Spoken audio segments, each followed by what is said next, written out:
order this meeting of the Raleigh City Council. Sorry, we're having technical issues here. First item on our agenda is the invocation from Bishop Ronald Sharp. Oh, there he is.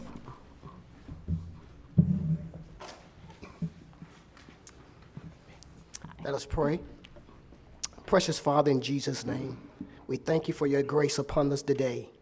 We thank you for knowing that this is the day that you have made and ordained. And we ask that you would bless our city council today, grant them wisdom and grace and strength to make wise decisions and choices that would benefit our city and benefit our surrounding neighbors. And we thank you today for giving them everything necessary to be able to help strengthen this city. In Jesus' name, amen.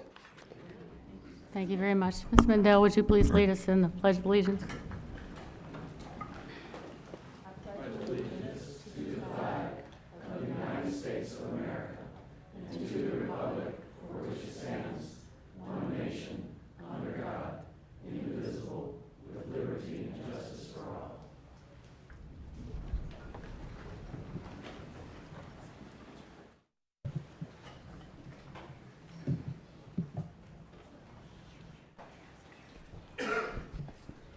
We have two certificates of appointment today. First is Audrey Morgan.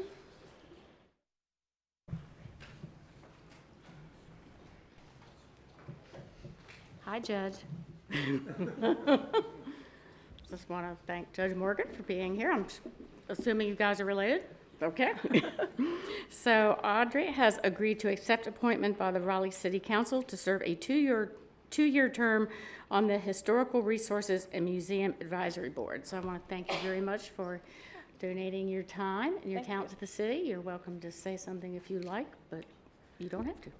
Thank you, and looking forward to serving. Thank you very much.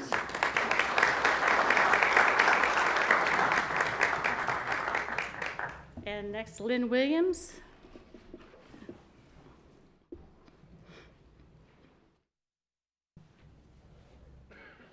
Hi. Ms. Williams has agreed to accept appointment by the Raleigh City Council to serve a two-year term on the Substance Use Advisory Commission. So again, thank you very much. Thank you. For donating your time. Thank you very much. Thank you for allowing me to serve. Thank you. Thank you.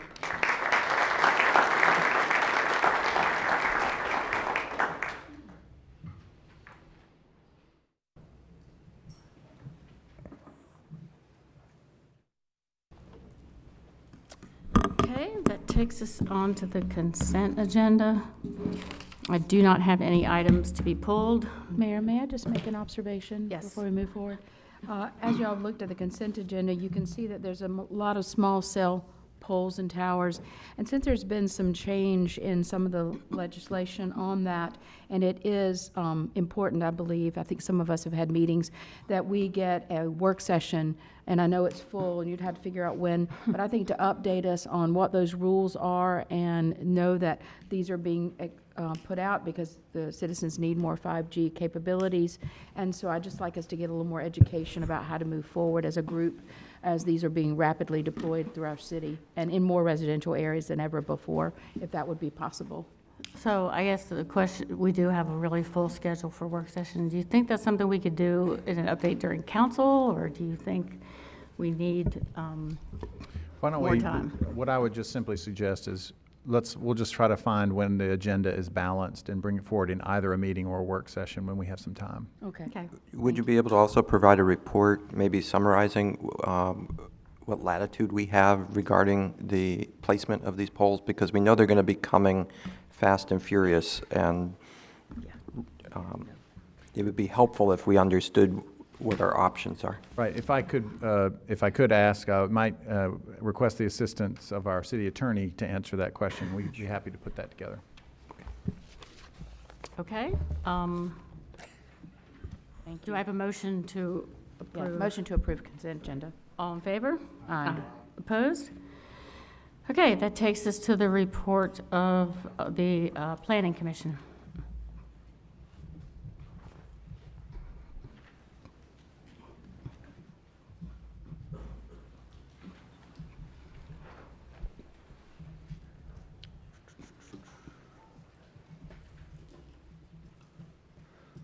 Okay, we'll start with reviews. There's already a lot of items calendared for first Tuesday in October, so we're not going to be recommending adding to this list. We have shorter lists and more availability for public hearing slots on October 15th and November 6th. So the first item out of Planning Commission is a text change, and this is to eliminate some boards and commissions that are no longer serving their function, or whose function has become so curtailed that it can be shifted. So this would be the Housing Appeals Board, hasn't heard a case since 2013. The text change would shift all housing related appeals to the Board of Adjustment, and then the Mechanical and Plumbing Examining Board is a board that is no longer necessary since licensing of those trades is now done at the state level. So the Planning Commission reviewed this text change and is unanimously recommended approval at their September 10th meeting, and we've recommended a public hearing date of October 15th. Okay, Motion to approve. all in favor? Aye. Opposed? And before I go on, I'm sorry, I was remiss. Mr. Thompson is absent excused. Mr. Branch had a quick emergency at work, and he will be back shortly. Okay? Next item is a rezoning case, C619. This is for the block that currently houses the CAM, the Contemporary Art Museum, and this request to rezone 1.88 acres from DX5 shopfront to DH20 shopfront with conditional use. It's been deemed inconsistent with the comprehensive plan, but has received a favorable vote, 15-0 at the Central CAC, and the Planning Commission has recommended approval on a 6-1 vote. The suggested public hearing date is November 5th. Motion to approve. Second. Okay. All in favor? Aye. Opposed? Thank you. The last item, it's another rezoning case, Z1819. This is up near the Wayfield Commons area, just south of the commercial area there. It's 19 acres of land from residential 30 and HD, which are Wake County zoning districts, to R10 conditional use with a parkway frontage and the urban watershed protective overlay. It's inconsistent with the land use map, but has received a favorable vote from the North CAC. The Planning Commission voted 7-0 in favor. We're recommending a December 3rd public hearing in order to give the applicant time to submit. They've just submitted their annexation petition for staff to review it, and so that the annexation and the rezoning can be on the same meeting. Motion to approve. Second. All in favor? Aye. Opposed? Thank you very much. Great, thank you very much. Okay, that takes us to special items. First is rezoning Z1619.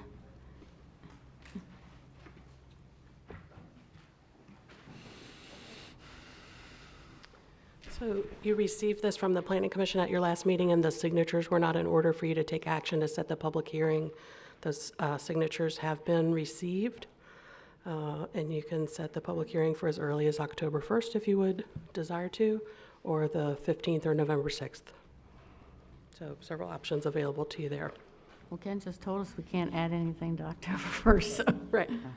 Well, you can if you want to. I know. Well, this Yeah. is also a pretty big case. I don't know that there's a specific timeline. Let's put it on November? November. Okay. So, I'm sorry, what was the date in November again? Is it the? November 6th? November 6th. That's the Wednesday of that week, right? It's Yeah, make a motion to move it to Okay. November 6th, Z1619. Okay, all in favor? Aye. Opposed? Thank you. Okay, next we have the Avett Ferry Corridor Study. Ms.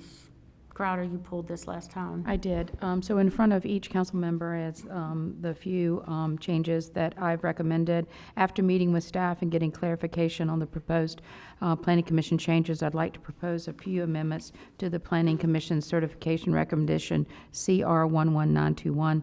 As y'all can see, it's more technical in nature, so I'd like to make a motion to amend the Planning Commission recommendation accordingly. Is that the motion? Yes? Yes. Second. Okay. Any further discussion? All in favor? Aye. Opposed? Okay, next we have the Affordable Housing Bond Referendum Advocacy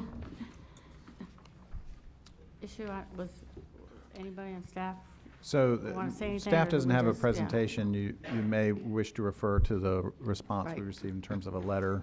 Happy to answer any questions. We did receive a letter from the two organizations that have assisted us in the past, the Chamber and Wake Up, and they both expressed a concern about putting a bond on the ballot in as early as March, that they really did not feel that they had the ability to get the resources together and a bond campaign in that short of amount of time. They also suggested that we put together a working group to look at not only the amount of a bond, but also any potential policy changes that could go along with that. I did take the liberty of looking at what Durham had done, and they put together a really interesting working group of, obviously it'd be a little bit different for the city of Raleigh, but, you know, such stakeholders as the Raleigh Housing Authority. I believe there's a Raleigh Land Trust that's either being formed or has been formed. You know, the Apartment Builder Association, DHIC, Passage Home, Habitat, Home Builders. I'd say let's reach out to the Hispanic Chamber of Commerce. So if this council is amenable to that, I'd like to ask staff to look at and bring back recommendations of what kind of, who they feel the key stakeholders are that would be advantageous to put together in a working group. So I just have a couple questions. So if we are agreeing, I don't disagree that a stakeholders group would be good to put together. I guess the question, separate from that, are we agreeing at the table that we don't think a 2020 affordable housing bond is possible? I said March. Okay, but if we're waiting till the fall, correct me, but won't there be several bonds that we're going to push out in the fall? Parks bond, the county has a bond, plus all the other election. So my question is, in terms of needing the money on the ground as quickly as possible and trying to get it out to the voters, does it make sense? And I'm just asking the question because I don't know, to wait until the fall when there's so much noise about so many other things? Or in the past, have people seen that to be an obstacle at all? I don't know. I think there's pluses and minuses on both. I mean, if you go forward with a March date, you're going to do it without a bond campaign. And the potential for a bond failing has, you know, obviously serious effects. I'm not saying it would, but I'm just saying with, So have we ever, I don't know the answer to this, have we ever done one without a partner? Or is it possible, other than these two folks, to go to another nonprofit and figure out if it's possible to work with someone else? I'm new to this, so I'm asking the questions because I don't know the answers. Yeah, and I would like to know the answers to that too, because I think we know that, you know, affordable housing is the #1 issue for the people who responded to our survey. We hear about it all the time. I think I'm very disappointed that, you know, that people aren't willing to step up and help us out with this sooner rather than later. well, I don't think it's that they don't see the importance. They're saying that the people that have always been their supporters have not been engaged, and it's expensive. It's, you know, takes a lot of money to run a bond campaign, and, you know, I think we always talk about outreach and involving the community, and I think that that's what they really are saying. Without the support of the rest of the community, they're not sure that they're going to be able to pull this off in that short of amount of time. So I have one So more question. I don't know if there's anyone else. Those are the two that have always worked with us in the past. Yeah, I have one more question. For us to make the determination, Ruffin, what is our time frame to, I know that you guys have some prep work that has to be done. If we should decide we're going at it alone or we find someone else, what does that timeline look like? So, Councilmember Crowder, in your packet backup, there's a list of the various calendar dates. You would need to, unless you called a special meeting, you would need to provide formal approval to move forward at your October 1st council meeting. So today, you would need to advise us to place that on the next agenda because there's some paperwork that needs to go with that. Then there are several steps. There's a adoption of preliminary findings resolution, and then there's the introduction of the bond orders by the council. Then on November 19th, that's where you would conduct a public hearing and adopt the bond order and adopt the resolution calling for the referendum. So by November 19th, November 19th is, let's just call it the point of no return. You can do the steps prior to that point and still pull it back if you wanted to. But at the point you conduct the public hearing and adopt the bond order, you're notifying the Board of Elections to start including that in the ballot. You're sending a signal to the bond market. So that November 19th, assuming your March 2020 is your question. Okay, it is. That is really truly the point of no return. Okay, thank you for that. So I'll just add a comment. This is a huge disappointment. Having spoken with both of these groups for quite a period of time, I'll just say I started the conversation about a affordable housing bond with the manager and my fellow councilors in January of 2018. We had a unanimous vote of council on July of 2018, more than a year ago, to move forward with an affordable housing bond. And it's just really disappointing that we haven't had stronger support really at every level for moving this forward. But I'm still not convinced there isn't some opportunity for us to seek alternative stakeholders who can go out and do some fundraising, get some pledges,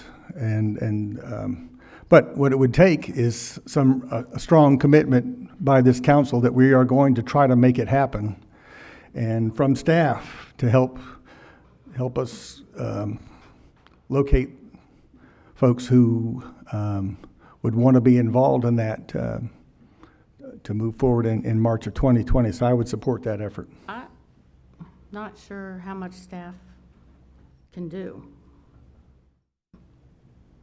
I mean, if we're talking about a bond, you're talking about a bond campaign, I know there's legal limits on what staff can do. Yeah, I'm not talking about running the bond campaign. I'm talking about helping us identify stakeholders who might want to independently then form a bond committee and do the fundraising and run the campaign.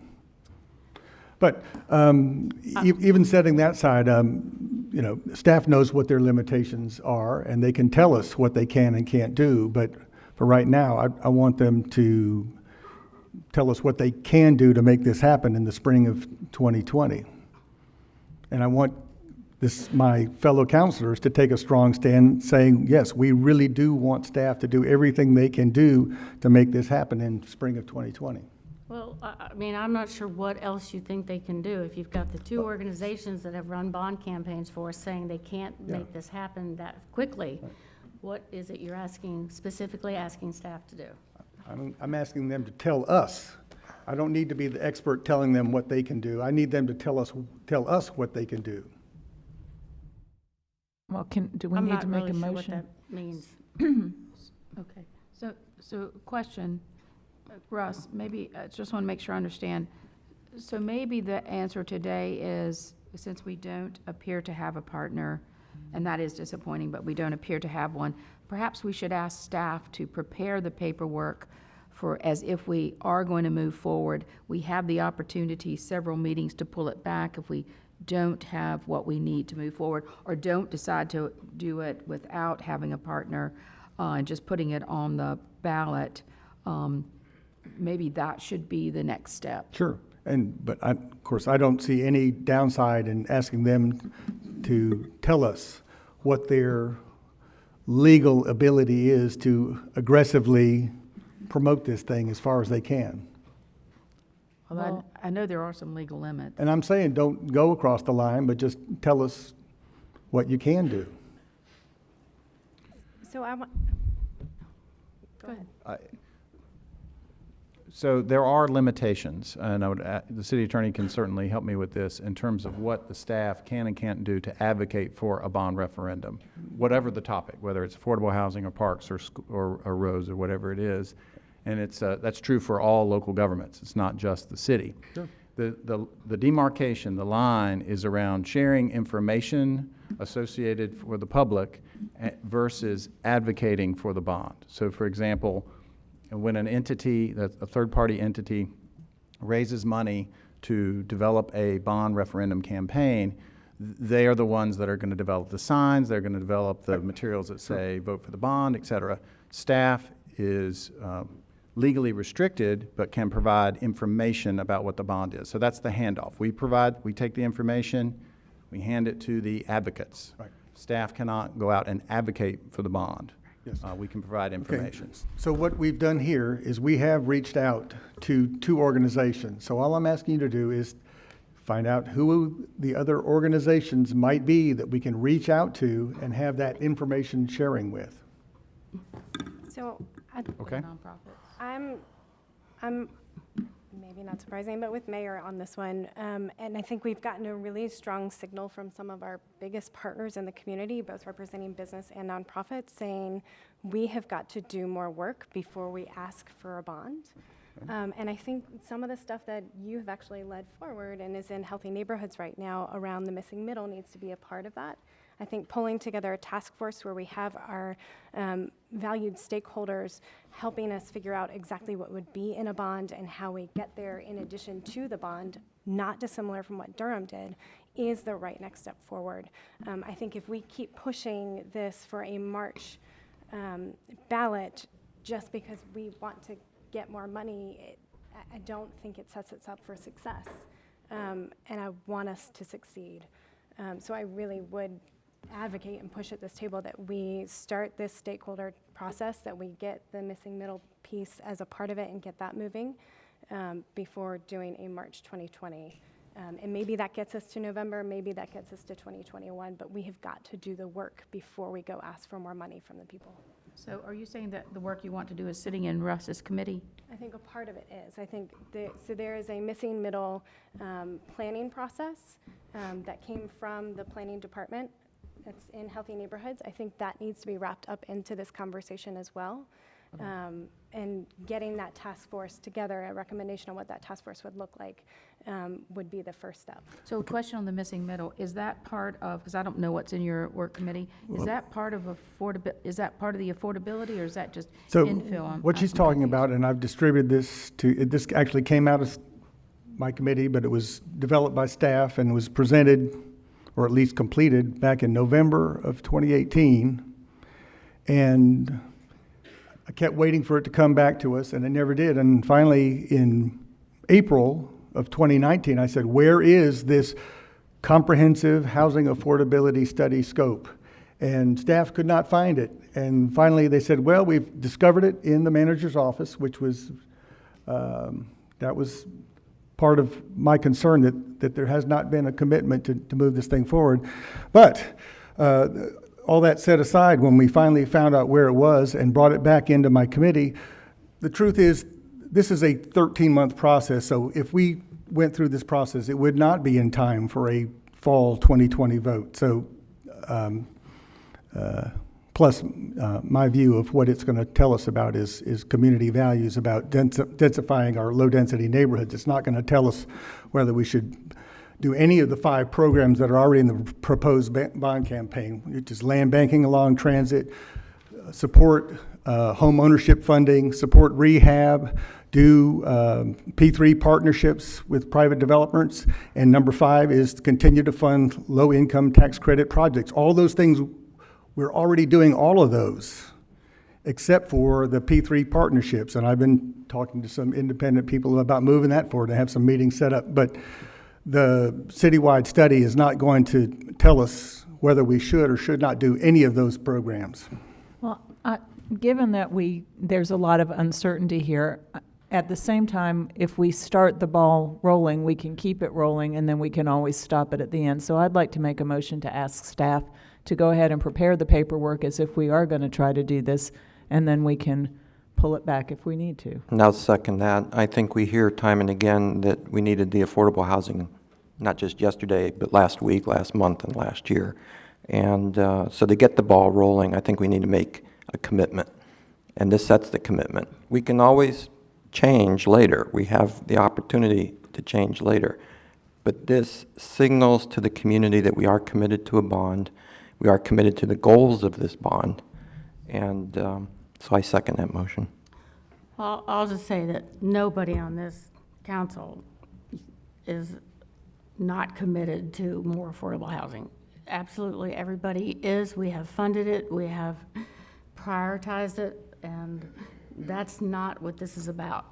This is, to me, this is about, you know, are we doing the responsible thing? And for anybody here that's, Ann has worked hard on a school bond in the 90s that failed, and it set the school system back years. So even, you know, yes, we needed money for schools, and yes, we needed those things, but there was a significant pushback on the other side about raising taxes and other things. And you have to consider that even though we understand it, if we don't have the community behind us in this, it's going to be very difficult to pull off a bond in March. And the worst thing that could happen would be for us to put a bond on the ballot and not have it pass. I'm not saying that would happen, but I think you all need to think clearly through that and talk to some people that have been through that process and the effects on the community and on future funding. Well, I don't think that's what they're saying, though. I think they just wanted a little time to see if there is a partnership ability out there. If not, then we can pull it back before the drop dead date of the 19th of November. So I think there's a motion and a second. Okay, there's a motion and a second to bring the item back at the next meeting. All in favor? Hold on, the next meeting. October 1st. That doesn't give them much time, so could they do it October 15th? Because that gives the people here a chance. No, You have to bring it I have back to bring it on back. October I'm 1st sorry. I didn't to make realize the that. process work. Okay, I'm sorry, thank you. okay, on October 1st.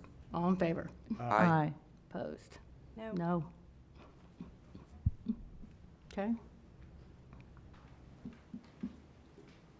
What was, I'm sorry, I missed the vote. Forgive me. It was 4-2. It was what? 4-2. 4-2. And we are missing two Corey and people. Dickey. Oh, that's right. Okay, got it. You can, anything else? Bring it. Okay.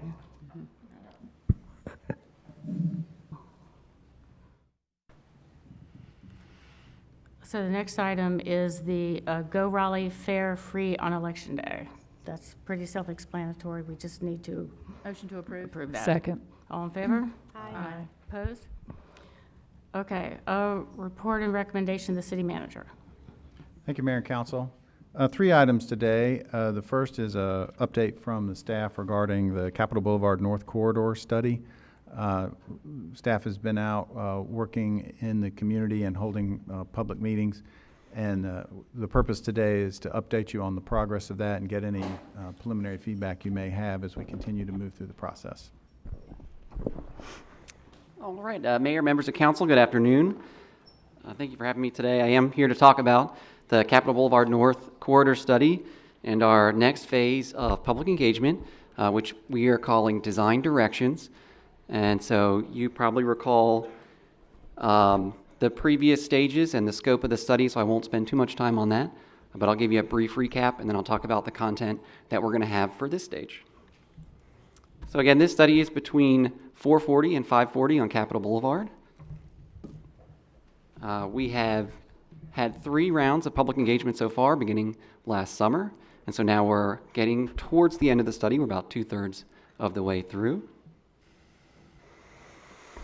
In addition to receiving a large amount of input from the community, we've also had our consultants working on evaluating the real estate market in the area for potential for future development, and then have a wealth of transportation analysis that's been provided by our consultants as well.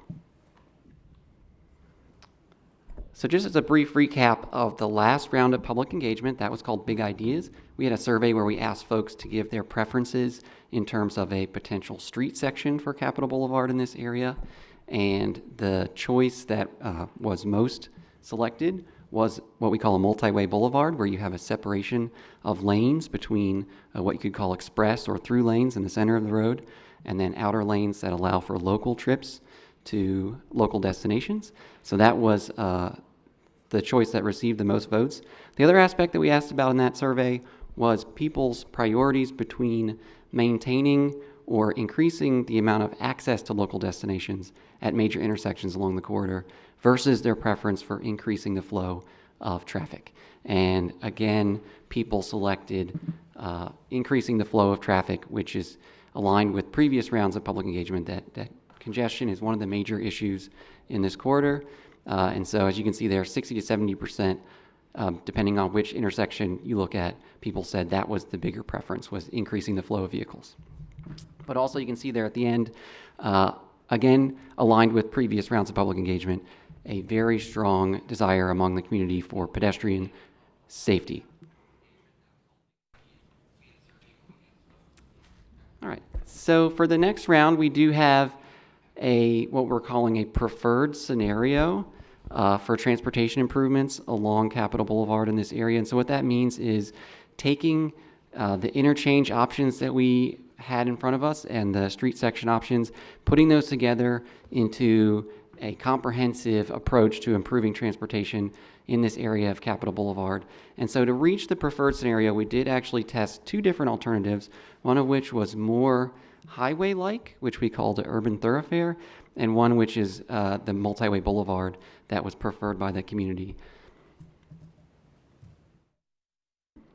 And I'm not going to read this slide to you, but there are many more or less detailed versions of traffic modeling that we are using. And so basically what we're doing is we're going from the broad and general traffic modeling to the more specific and detailed traffic modeling as we move through the study. So at the beginning, we had a simple model that just let us narrow down a wide range of options.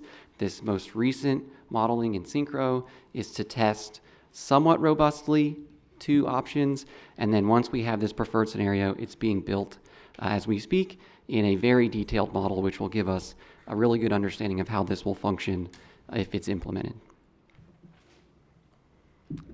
All right, but back to the alternatives. So we could leave Capitol Boulevard the way it is today, in which case it's very likely that we will have a substandard level of service by our horizon year of 2045. But we always want to have that as kind of the default to compare things to.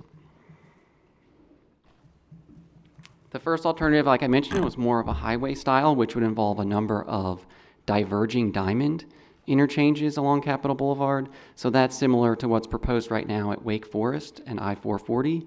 And you can see an example image of that in the bottom right.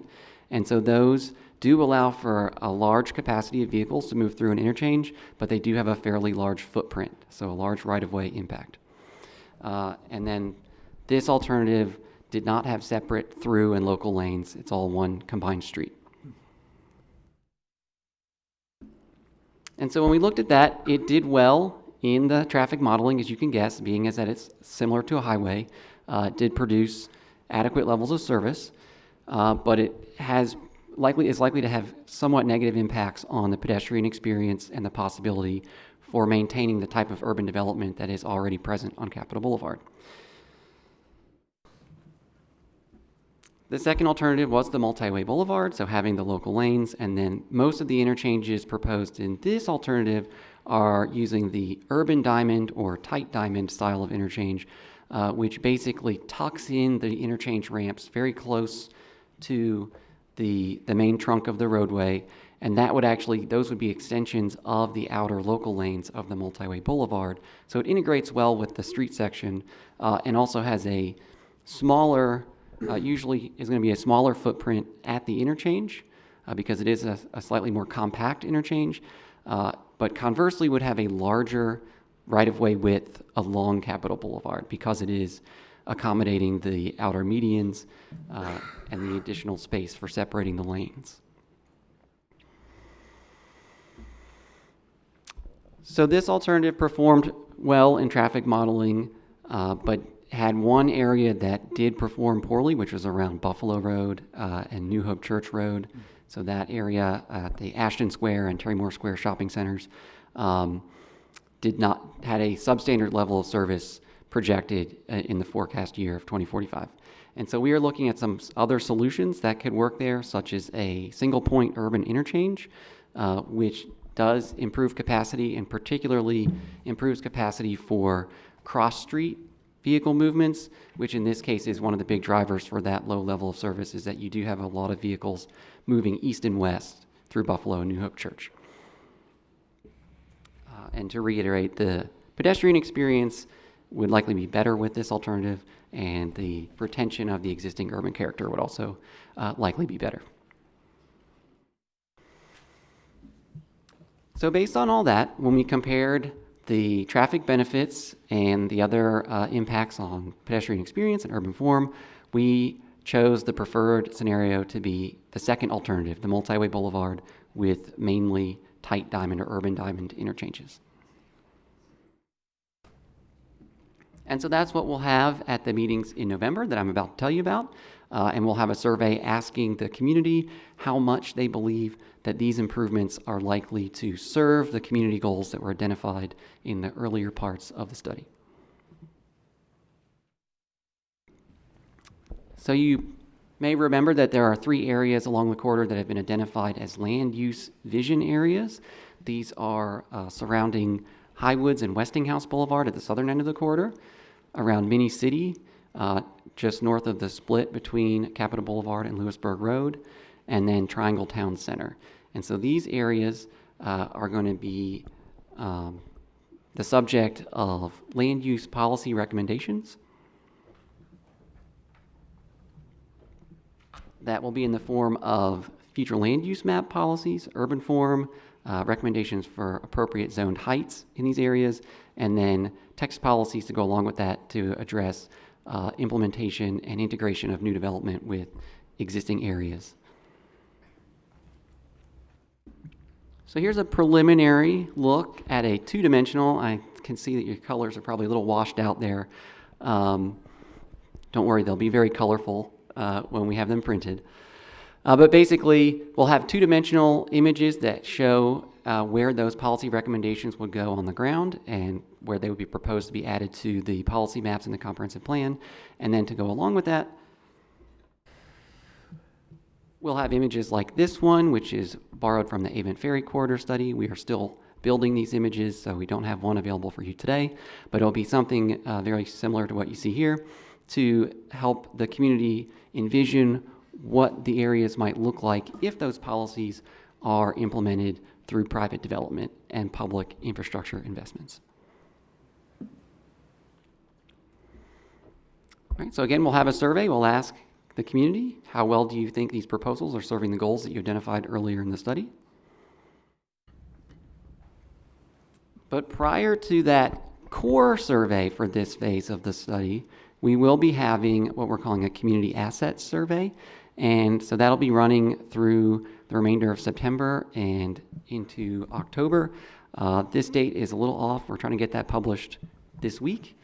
So you should be seeing some information about that very soon. But it will be asking folks what types of placemaking, kind of small community-oriented projects would you like to see that could highlight some of the community character. It is a very diverse area of Raleigh, has a number of small businesses and a number of different residential communities, and that's something that we've heard that is a real asset to this area. All right, we do have some events leading up to the public workshops that we're going to be holding. So we'll be out in the community asking people to come to the meetings and take the survey. And then in early November, we'll be, these dates are reversed. I sent a replacement presentation, but it looks like it didn't make it in. I apologize. So November 7th, we'll be at the Central Operations Building at 2551 Operations Way. And then on November 16th, we'll be at Crossroads Fellowship Church on Millbrook Road. And then after the meetings, we will continue to have pop-ups for about a month to promote the survey, and the survey will close December 31st. All right. So based on what we hear from this round of public engagement, we will then refine the transportation and land use proposals and then start building out the full policy recommendations of the study, which we'll present next spring. and then have the final report ready for you hopefully by next summer. And that's all I have for you. I'd be happy to take any questions. Obviously, this is in my district, and I don't really have any questions, but I do want to say thank you to the entire planning staff for what has been an excellent process and up to this point, and what is planned to be an excellent process going forward. The work has been superb. The citizen engagement has been excellent, and I thank you, tremendously for this project. Thank you. Welcome. Okay, so I'll just echo that. I've been to a couple of the citizen engagement efforts, and it has been very constructive, and I just love the planning exercises you've got here going forward. Appreciate it. Thank you. Questions? Thank you very much. Okay, Mayor and Council, the second item is an update and one approval associated with Hillsborough Street Parking District. There's several changes that are coming forward. We've briefed you on this before, but this is a reminder before we make some of those changes specifically around some of our parking meters as well as a few parking spaces in the district. So Matthew Courier is here to give you an update and remind you of what's to come. Good afternoon, Mayor and Council. Just a brief presentation, as referenced said, on the parking meter replacement project on the Hillsborough Street corridor. Cruise through here. There we go. A few dates I want to walk us back through. So back in February of 19, we held an open house and demo, walking through what the kind of next round of parking meters will look like, their features and so forth. Between February and May of 19, we partnered with the Hillsborough Street Community Service Corporation and the Downtown Raleigh Alliance to hold about a dozen community engagement sessions on the parking meter replacement, as well as changes to rates and hours. We came back to you in May and gave you an update on the selection and how we would communicate to the community on these changes. And then in June, through the budget process, we adopted new rates and metered hours. So our new parking meters, they have been purchased. They just arrived from France into New Jersey, and now we're waiting for them to come down to Raleigh. They have a 7-inch color backlit display, so folks can actually see the displays going forward. They have a full keyboard for our conversion from pay-by-space to pay-by-plate. For the first time, they are multilingual. They're ADA compliant. They have better 4G communications, so credit card payments are taken much faster. They'll continue to accept coins and credit cards. Through better software, we have improved time limit enforcement. Without having to write tickets, we can let people know that you've met the full time in each of these zones. They are solar powered. They have configurable screens, instructions, and messages, so we can let people know when parade routes are coming or when there's holidays or closures. They will provide a physical receipt when asked for. They're compatible with validations, and on the back end, we have a much more robust data suite. Our infrastructure and deployment schedule. So as you'll remember, we're doing a slightly more asset-light infrastructure deployment. We've remapped the locations of meters along our corridors. We'll typically have one multi-space meter per block face. That's not always true. There's some long block faces. We want to make sure we put multiple on those.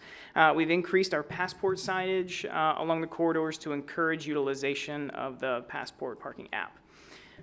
You'll remember we added our first on-street ADA spaces. Through this project, we're going to place a single head meter, very similar to one you see on the screen, at each of those ADA spaces. We wanted to make sure that our folks who utilize those spaces didn't have to traverse the entire sidewalk to get to the parking meter, that they could get to that parking meter right in front of their space.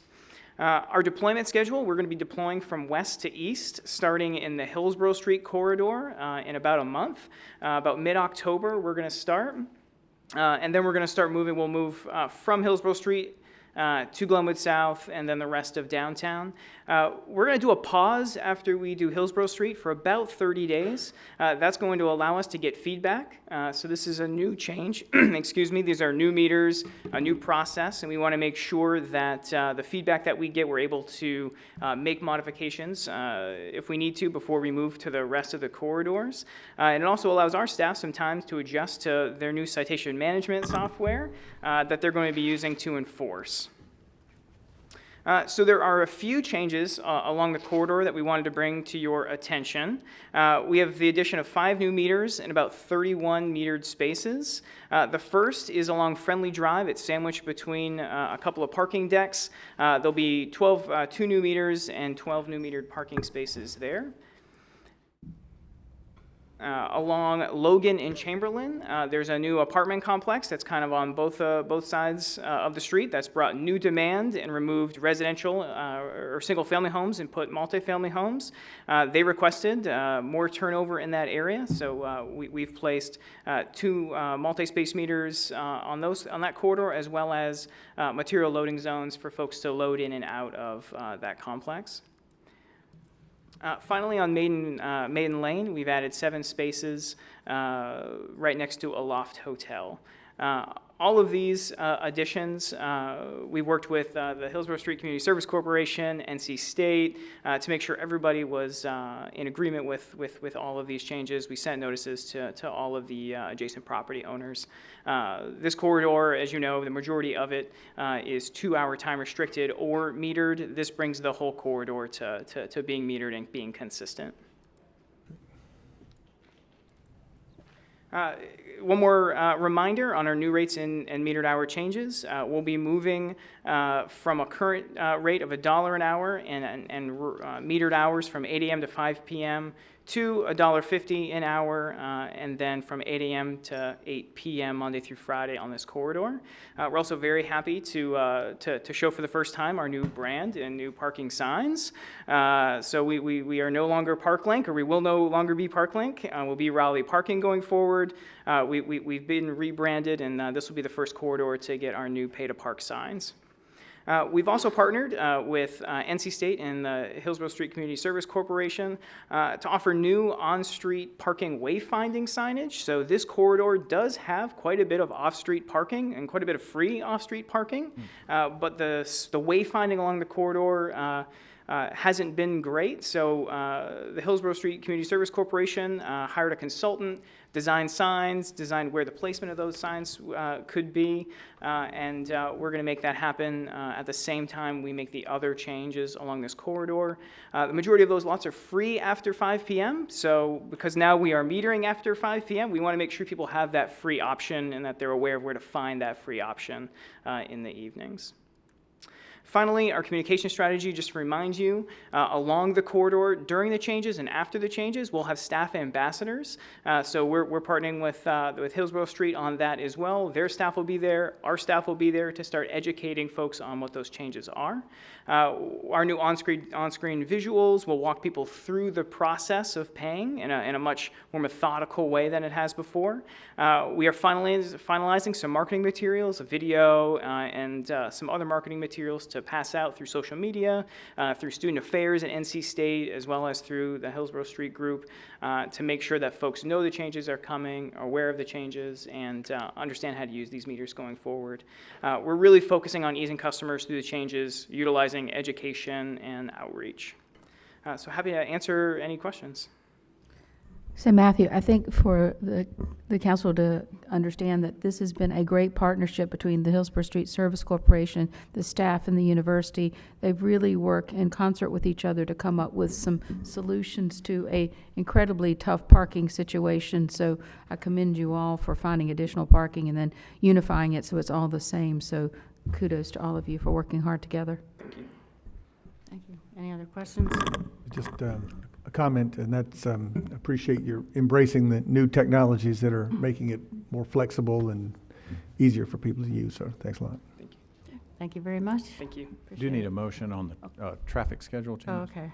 Motion to approve? Second. All in favor? Aye. Opposed? Sorry. Thank you.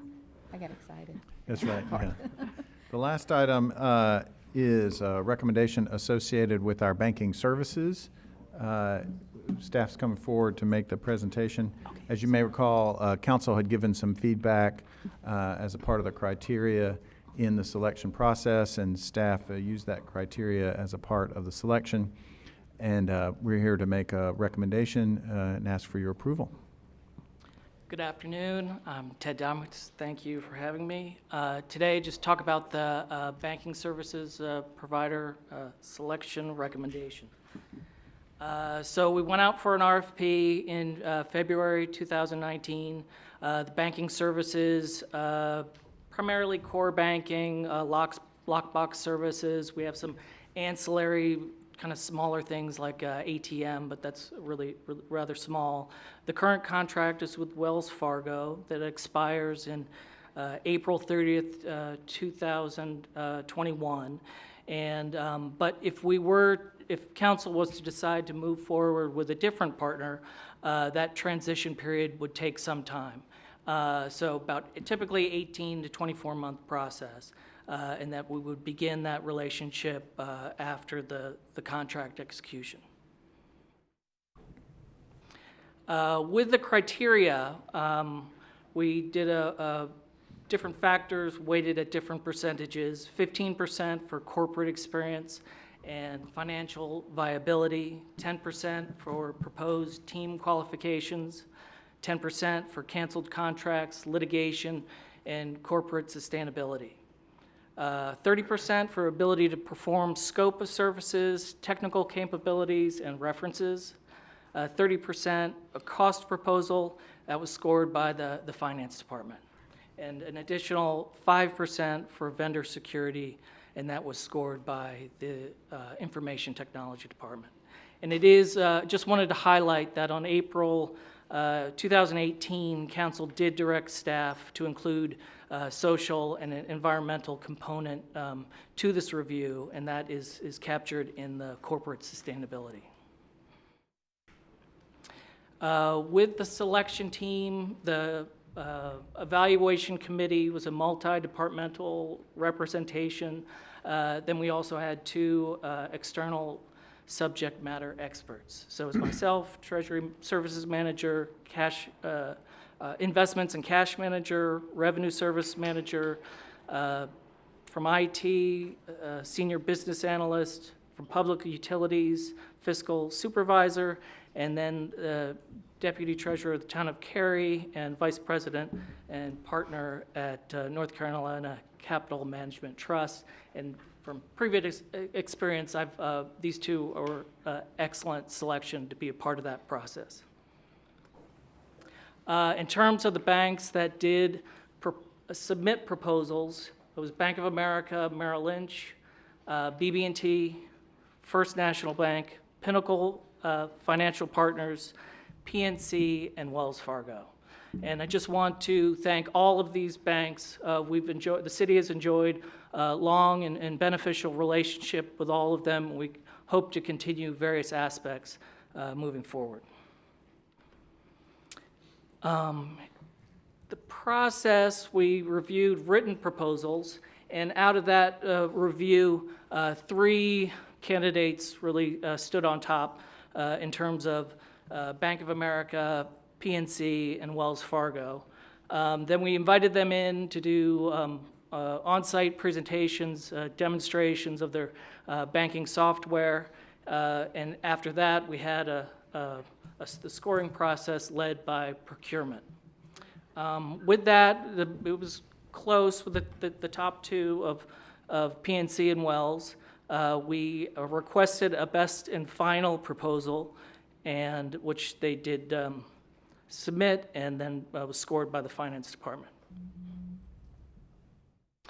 So after a thorough and comprehensive review process, the final staff rankings and recommendation, PNC scored the highest, then Wells and Bank of America. So the recommended banking partner is PNC Bank. They have an extensive public finance experience and deep understanding of North Carolina. They're one of the largest, most diversified banks in the United States. They have a strong focus on implementation, aggressive pricing, including superior market risk mitigation component, large local community presence with a history of active outreach, significant and social, environmental, corporate citizenship, and a robust information technology platform with wide-ranging security and cyber safeguards. So the staff recommendation is to award the award the contract to PNC Bank, authorize the city manager to execute the contract with PNC Bank with one 5-year renewal option. Does anyone have any questions? Motion to approve. Second. All in favor? Aye. Opposed? Thank you. Anything else? That's it, Mayor and Okay. Council. We'll move on to requests. Can we go? I'm looking at go. Okay, huh? 159. Okay. When Well, we get up here, we'll be there. okay. We're going to move on to requests and petitions of citizens. The first person we have is Sarah Williams.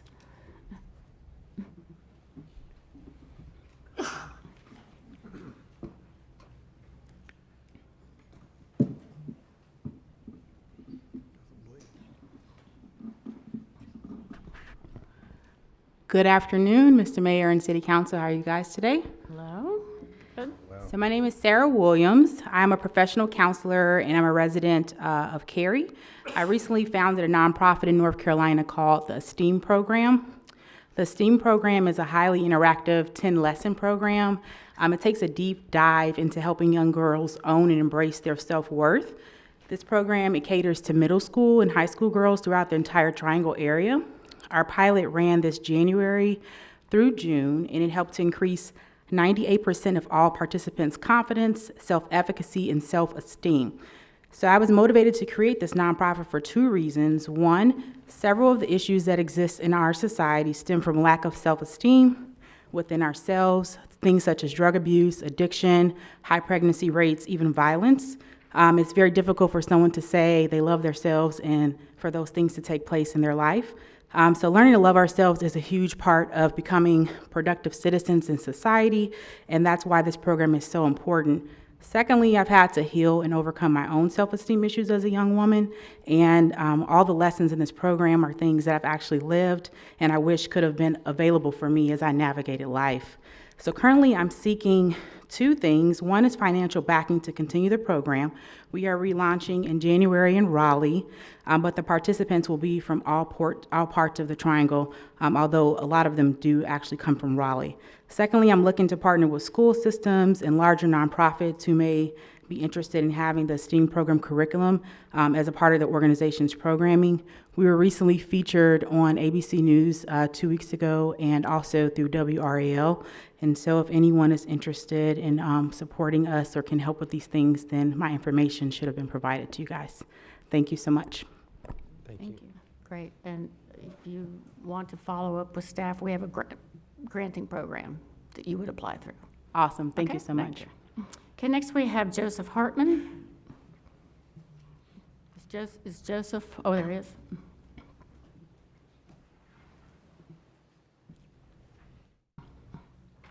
Good afternoon.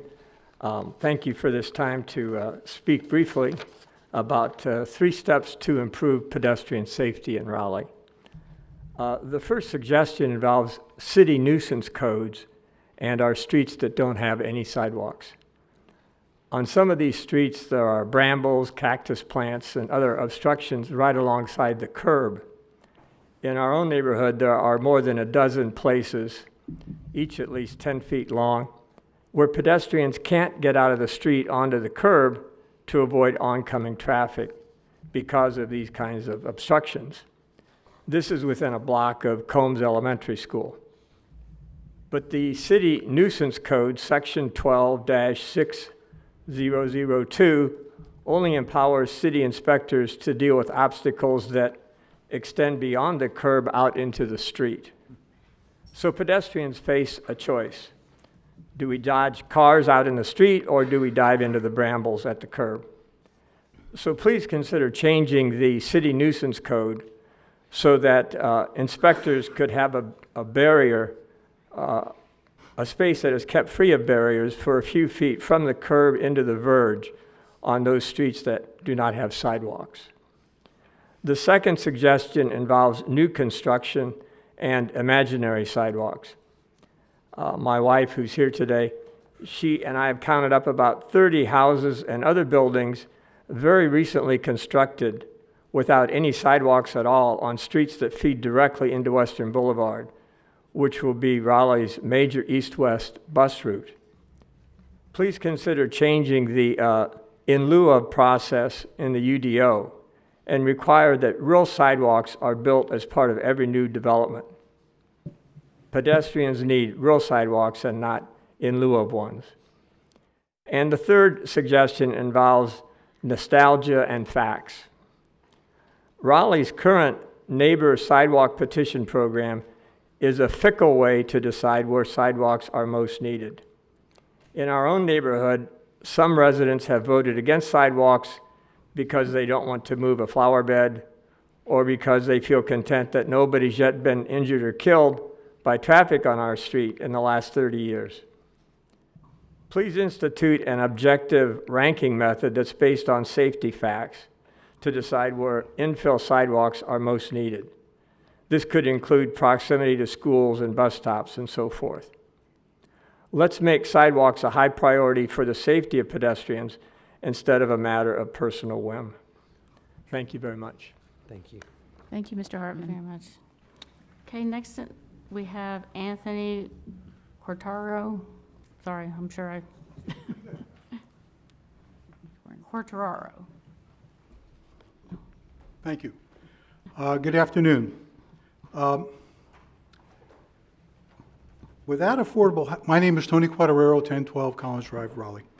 Without affordable housing, where will people who work downtown, cooks, servers, table bus persons, dishwashers, store clerks, housekeepers, bank tellers, police, fire personnel, clerical office workers live?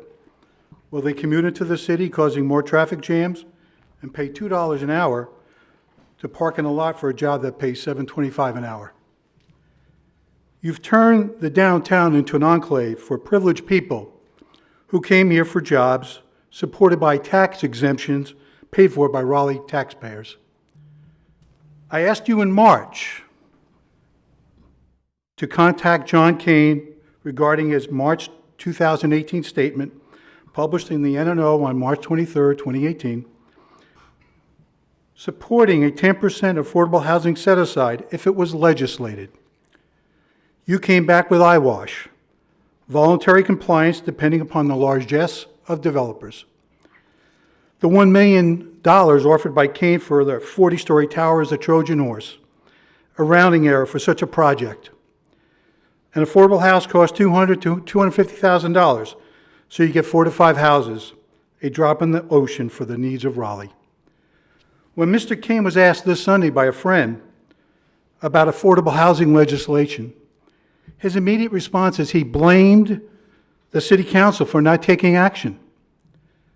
I've asked members of the North Carolina General Assembly about affordable housing legislation.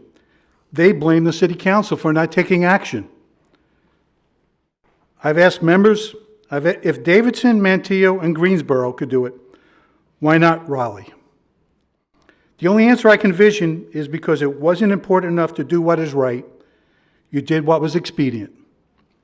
I hope the next council will do what is right for all the people and legislate affordable housing set-asides for large developments. Thank you. Thank you very much. Thank you. And next we have Tim Hoffer. He has withdrawn. Okay, and then Calla Wright. Is Calla Wright here?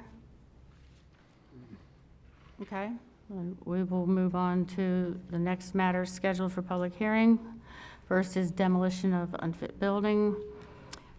We have one 2109 Pelham Road. I'll open the hearing. Is there anyone here that wishes to speak to this item? Okay, seeing none, we'll close the hearing.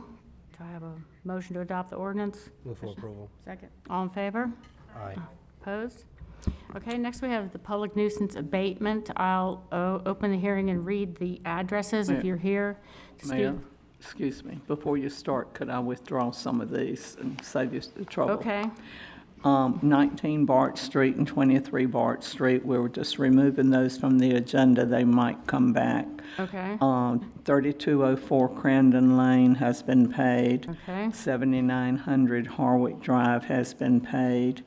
2300 Nelson Street, there was a problem with the notification. The owners have changed, so that would have to be withdrawn at this point. Okay, so the remaining items, if you're here for any of these, please indicate. Our Mayor Pro Tem Branch will watch out for you. First one is 1725 Fox Hollow Road, then 2313 Keith Drive, 524 Marble Street, 2109 Pelham Road, 2008 Rabbit Run, 3217 Winfield Court. Is there anyone here to speak to any of those items? Okay, seeing none, I'll close the hearing, take everything. Motion to approve. Second. All in favor? Aye. Aye. Opposed? Okay, next we move to petition annexation. We have one petition for annexation, 0 Whitfield Road. Yes, good afternoon, everyone. I can answer any questions on that. The petitioner has also indicated that they would be here today, so they may want to speak for it as well. So. Okay, I'll open the hearing. Is there anyone here that wishes to speak to 0 Whitfield Road, request for annexation?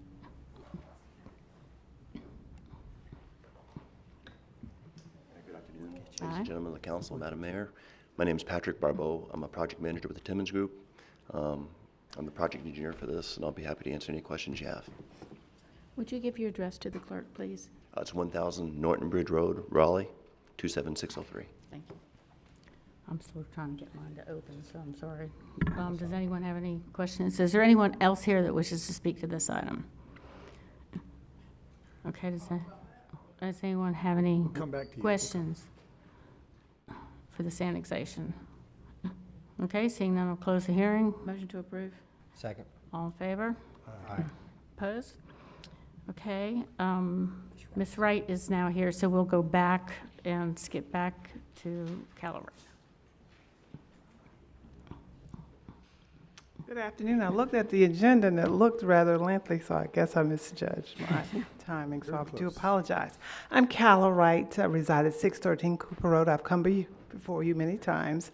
And again, I'm here to talk about the issue with the reused water tower and the issue with the storm water running over to my property and the soil.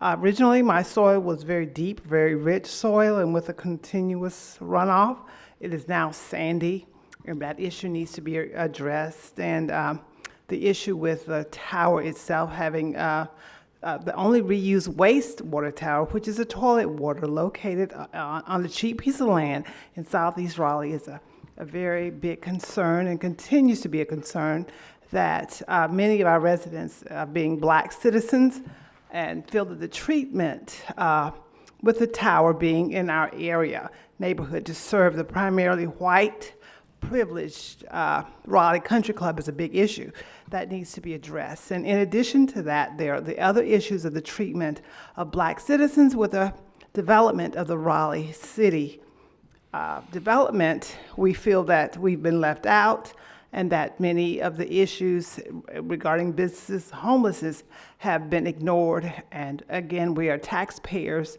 citizens, and we want to feel that we are part of the process, not the prosperity of the city being placed on the backs of the Black citizens. And so I look forward to having these issues resolved. The tower, again, located on a cheap piece of land in the Black neighborhood, the only reused wastewater tower in the city of Raleigh. Toilet water is an issue that needs to be addressed, and we want that to be relocated, and we want my issue with the sand resolved immediately, and the trees that I've had to tender because the city did not address the issues with the limbs falling over to my lawn for the many 10 years that it's been there. So I look forward to having a prompt, immediate resolution to the issues I bring forward to you today. Thank you. I have a question. Well, for the manager, actually. The city owns this property, right? Yes, sir, I believe so. Now, obviously, if we were to remove that tower, it would cost money to remove that tower. But could we sell this property? I'm not sure I understand the question. Sell the property with the tank on it, or remove the tower and then try to sell the property? I think those are... Well, there's a couple of options there, I guess. Maybe we could try to sell the property with the tower on it and let someone redevelop that property. I think it's more than just a tank. It's a part of the entire system. Right. And if you've looked in the backup, there's substantial plans. I'm assuming staff's been working through all this with you. They're building a rain garden, they're replanting vegetation, there's a lot. Well, I did receive a letter. However, my concern is that the land has been elevated. You know, originally the land was all flat. It was highly vegetated with trees and, with the issue with people coming trespassing on the land. You all made the decision to cut down the trees, which then created this problem with the soil erosion, stormwater running over into my land. And again, I had rich soil without gaping holes in the backyard. Now I have sand, which was once soil. So again, that issue needs to be addressed, and it's been there for a long time. However, It is, according to all of our backup, it is being addressed, so. It will be someone to call me? Yes. Yes. Oh, Yeah, it's okay. been, we have backup on what the plans are. to Yeah, I got the address. plan. My thing is, my issue with the soil, which was once dark, rich soil, my backyard is sand. That's, it's no longer soil where I can go out and plant vegetable gardens or anything. It's just soil. Well, we'll have them when they're. Somebody will call me? Yes. Okay, Yes, great. ma'am. Thank you. Thank you. Thank you. Okay, let's see, where were we? We were at Z2518, 4315 Lead Mine Road.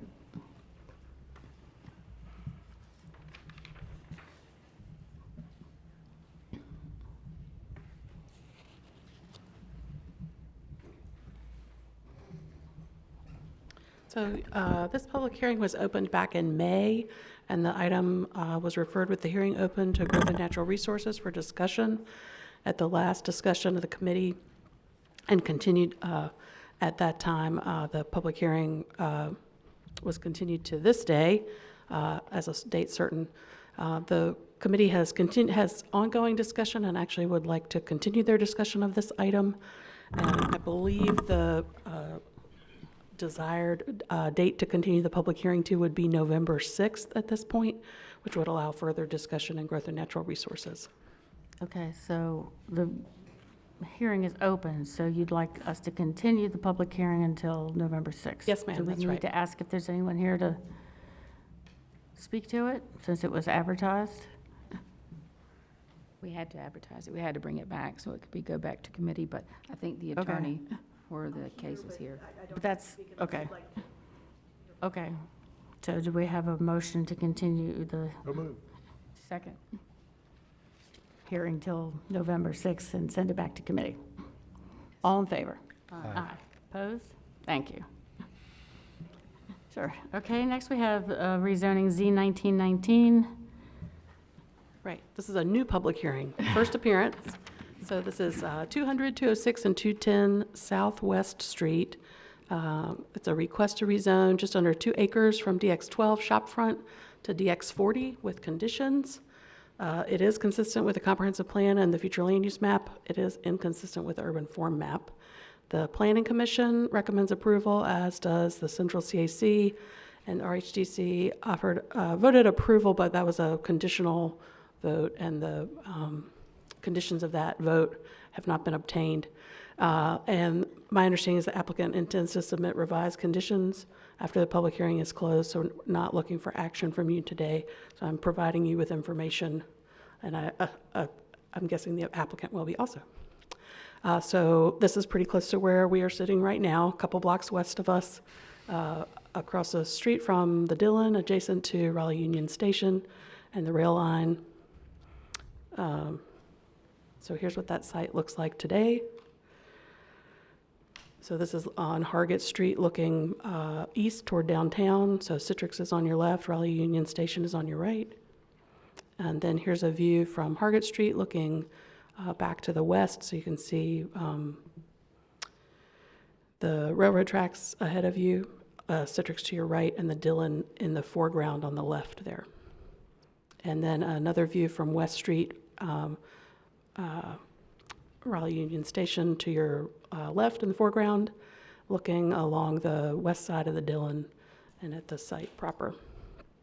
So the conditions here prohibit a handful of uses: dormitory, fraternity, sorority, cemetery, adult establishment, pawn shop, vehicle fuel sales, detention center, jail, prison, and self-service storage.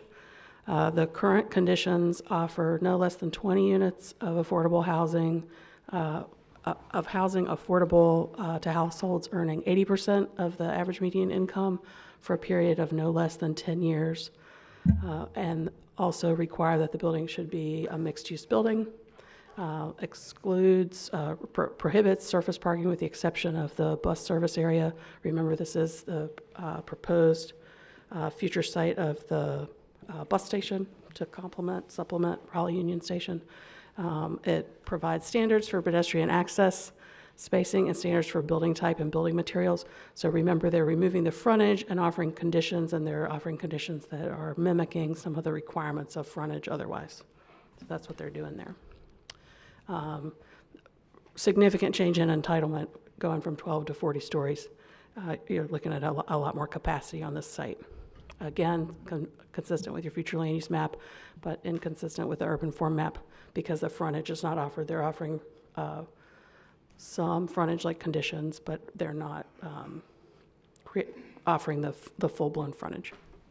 There is some small area plan guidance here from the Downtown West Gateway study. And so you can see this is located in the station core as part of that area plan. Consistent with the plan, consistent with the future land use map, but inconsistent with urban form. Lots and lots of consistent policies. And then inconsistent, mostly tied to that frontage issue. RHDC did vote to recommend approval. They were looking for specifically a 15-foot step back at the third floor, more detailed material palette offered guaranteed in the conditions, and stronger requirements for parking deck design and screening. I believe the applicant has verbally committed to address those issues during the Section 106 review, but they're not offering that as part of their written conditions right now. So there's nothing, back to the slide before, there are no conditions about, you know, we've worked very hard to try and retain some of that warehouse frontage feel. And there's none of that in there? That's right. There's not. Okay. Yep.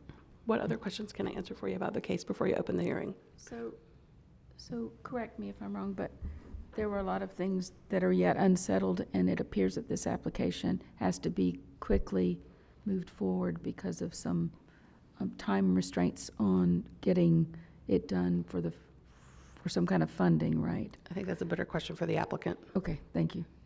Can you, excuse me, can you briefly explain what is Section 106 review? Oh, sure.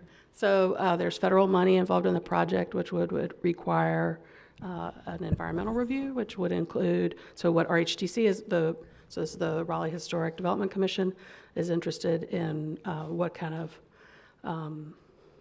the current historic condition, and then also any mitigation or preservation of what's there. Okay.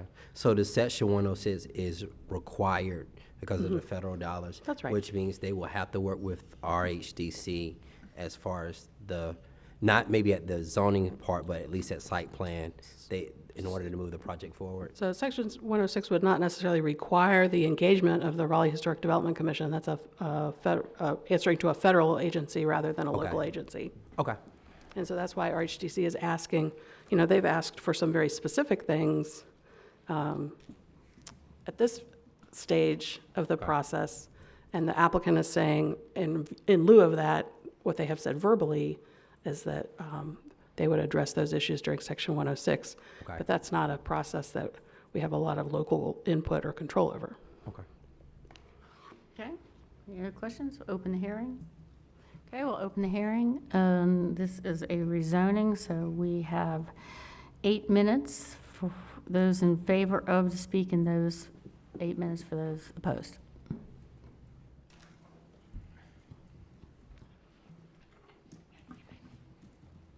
Can somebody help? Do I have some help with the IT, with the computer? I got it, yeah. Good afternoon, Mayor and members of the council. I'm Jamie Schwadler with Parker Poe, 301 Fayetteville Street, here on behalf of the applicant, Go Triangle. We're thrilled to present a rezoning that would allow a key component of the Wake County Transit Plan to come further to fruition and fulfill a long-term city goal of a multimodal transportation facility on the site. This project is first and foremost about transit. This site was long ago acquired by Go Triangle with federal funds, and its delivery will provide citizens a convenient option and increased service within the downtown area with a new multimodal transit facility. And the public benefit of this was so strong that the city actually helped us pursue a $20 million build grant that is specifically tied to a transportation facility at this site. For Go Triangle to construct the bus facility on the site. And as a result, as Bynum explained, many of the items that you see in connection with the request are consistent with the comp plan and the future land use plan, because those were all designed with a transit facility in mind here and the corresponding heights and densities that would go along with it. It would also provide an additional public benefit because we have committed to an affordable housing condition, and I will explain that in just a second. So as you know, the Wake County Transit Plan was approved in 2016 and included crucial components such as increased bus service and routes and the addition of bus rapid transit. Now at that time, the city had already designated this site in the station area core of the downtown West Gateway Plan and earmarked it for transit.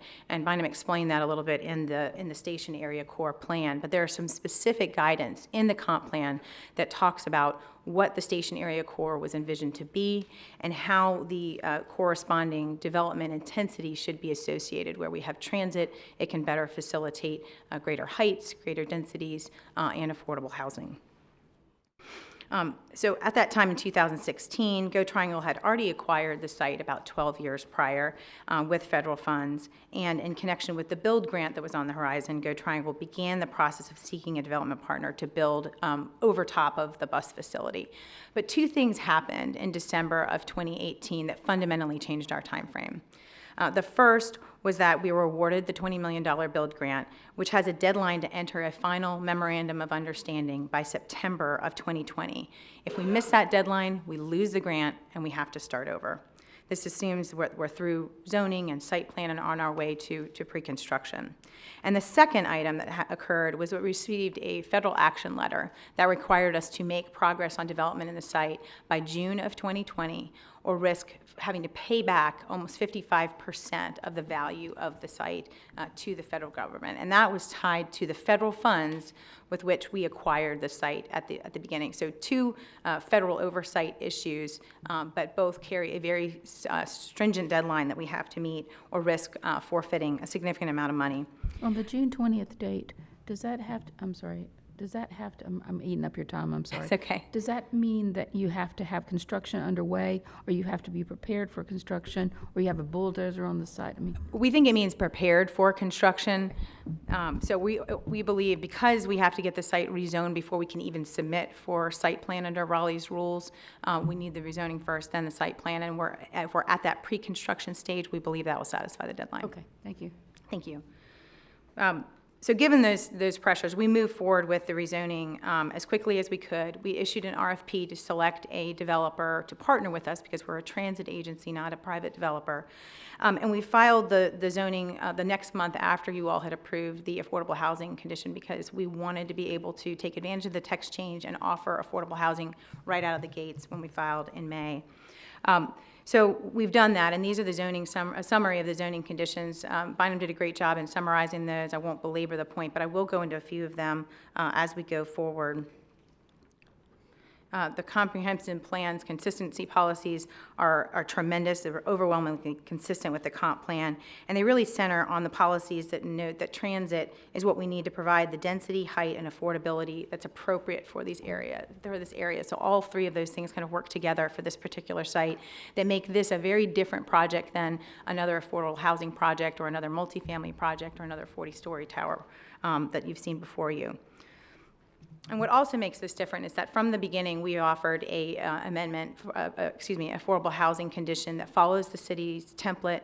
The current condition offers a minimum of 20 units for 80% AMI for a minimum of 10 years. Now, this was the condition that was voted upon by the RHDC, by the Planning Commission, and by the Central CAC. Each of those approved this unanimously, with one chair abstaining from the CAC. Since that time, we've received our final responses from the RFP. We've evaluated those responses compared to our zoning conditions, and we are able to increase the affordable housing commitment if the council is willing to close the hearing today. We're willing to do that in two ways, and both of them respond to the significant citizen input that we've heard throughout this process. First, we can extend from a minimum from 10 to 15 years, and then extend the minimum of units for the greater of 20 units or 10%, whichever is greater. And the reason for that is there's a range of multifamily that's proposed. We're still working through those developers, and we're trying to provide the most flexibility that will allow us to get the most units, and we believe that's the way to do it. Increasing the zoning condition further really puts the project at risk of not being buildable or financeable. So we believe we've kind of reached that maximum of what we're able to do in the affordable housing, and we're committed to making that a realistic commitment that will actually be able to be delivered. The timing also means things like massing and frontage are not really possible at the zoning stage, but as Bynum explained, the Section 106 process offers the city some oversight into what the final site plan will be. And because this was acquired with federal funds, just like Go Triangle, that MOU will actually require the city's signature. So the city will have a seat at the table during the MOU process. The RHDC asked us if they could as well. We're open to that, and we can discuss that further with staff. But the timeline means that with these federal deadlines, we're trying to have the zoning approved so we can move straight into site plan and to begin that process with the developer as soon as we can. If the city's willing to close the public hearing today, we're prepared to offer those conditions so that we can move forward and deliver this important public transit facility with the added bonus of affordable housing to the citizens. Thank you. Thank you very much. Is there anyone else here that wishes to speak in support of this case? Is there anyone that wishes to speak in opposition to this case? Okay, I do have a question for you. Can you define historically appropriate building for me? That's your language. Sure. That was a summary of Condition 6 and includes building siding materials shall include any combination of brick, stone, concrete masonry, cementous siding, hardcore stucco, wood, metal, terracotta, and/or glass. And that was in response to discussion with the RHDC of using those materials that would be appropriate to mimic the warehouse district. Stucco? Yeah. Stucco? You know, I'm glad you're having the conversations with the RHDC, but it sounds like your goal is to level it all and start from scratch. And well, because there's a couple of layers here. It's a brownfield site, and because of the Section 106 process, we're going to have to be very careful about what we do to the building before we demolish anything. This SHPO, the State Historic Preservation Office, is going to be the main controller of the Section 106 process and will be kind of administering the MOU, and they will be reviewing the site plans and evaluating what we're proposing to take down versus what we're proposing to leave. And so the reason why we don't have further commitments on that is because the site plan has not been designed at this point. We need to select the developer to move forward into site plan, and then those conversations will be happening in connection with the Section 106 process. so can you commit to retaining any percentage of it or reusing it or anything that, I mean, we just, you know, we've been really careful about any redevelopment in the warehouse district because we just don't have a lot of older buildings in the city, and we've sort of set that standard of reuse as much as possible. So you're not willing? I mean, I understand that you're doing the whole bus facility, and that's probably not real compatible with but, you know, I think it's important to try and retain some of that. And we've encouraged the RFP respondents to do that and to evaluate that at site plan. The difficulty of doing that at the zoning condition is that I don't have a developer that has already designed it to 50% and can say what can and can't stay. And the SHPO will have a oversight to that. And so putting a zoning condition at this stage would be kind of putting an extra restriction on that could threaten the viability of the project or have something conflicting with SHPO that we don't know at this stage. And so I think the appropriate time to have those protections in place is in the Section 106 process. Jamie, so you're asking for a lot of height from 12 to 40. So it is the belief of the mayor, and I believe most of the council members here, that some kind of marginal approach to saying we'll save a certain percentage. We're not asking you to put it on the front or the side, but some kind of historical building material left some way or reused or repurposed some way. I don't know that that would be a hardship in terms of repurposing it or reusing it. And there's nothing in your conditions that states that at all. I mean, we'd be open to discussions about repurposing and reusing it. It's a difficult position that we're in because I don't have an architect that can say, you know, what's reasonable, and I don't want to put an arbitrary percentage on it. And so we could talk about that. I'm happy to do that, you know, in connection with these discussions. But I don't have somebody that's able to say this is the magic number that will make the project work and still be viable and still be able to deliver this bus facility on time. And so that's one of the challenges that's associated with this. So I'm going to shift gears just a little bit, but when we bought the property from you guys to build the Union Station, there were some agreements, or at least in theory, some requirements that the city was looking for as it relates to parking. Is that still part of this process? Because I don't really see any material that talks about the requirements that the city made or had in an agreement on parking for our own Union Station in this building. I don't believe we're there yet on the agreement. That's certainly discussions we've had with the city attorney's office just preliminarily back before we filed the zoning case, and we're open to continuing those discussions, but haven't had that agreement progress significantly. It's definitely going to come with, I think, the Section 6 and development agreement discussions that we're going to have to coordinate with the city attorney's office, and we're aware of the city's request or desires for parking and have been looking at that. So, City Attorney, do we have, if moving forward and closing this hearing and then they bring conditions back and there's no real discussion in the conditions about what the city's desires are as it relates to parking, are we still sitting in a position where we still can negotiate what was originally talked about when the land was bought for Union Station? I think you can negotiate it. I don't, you know, there's nothing binding except for I think they've made a representation that they're committed to that. But other than right now, I don't think there's anything that requires anyone to do that. Is that correct? That's correct. Okay. And in a condition it would, but I think that there's, as you said, we've talked about it, there's some sort of different sort of hitches in that too that I'm glad to talk with you about. Okay. So, sure. Can I yes, I'm just done. follow Thank up? you. So, again, I've been involved in these conversations about the original purchase by the city from Go Triangle of the Raleigh Union Station site, and that there were conversations about a commitment to the Russ Bus facility providing 150, how many was the number that was discussed? 105 or 150, I can't remember which it was.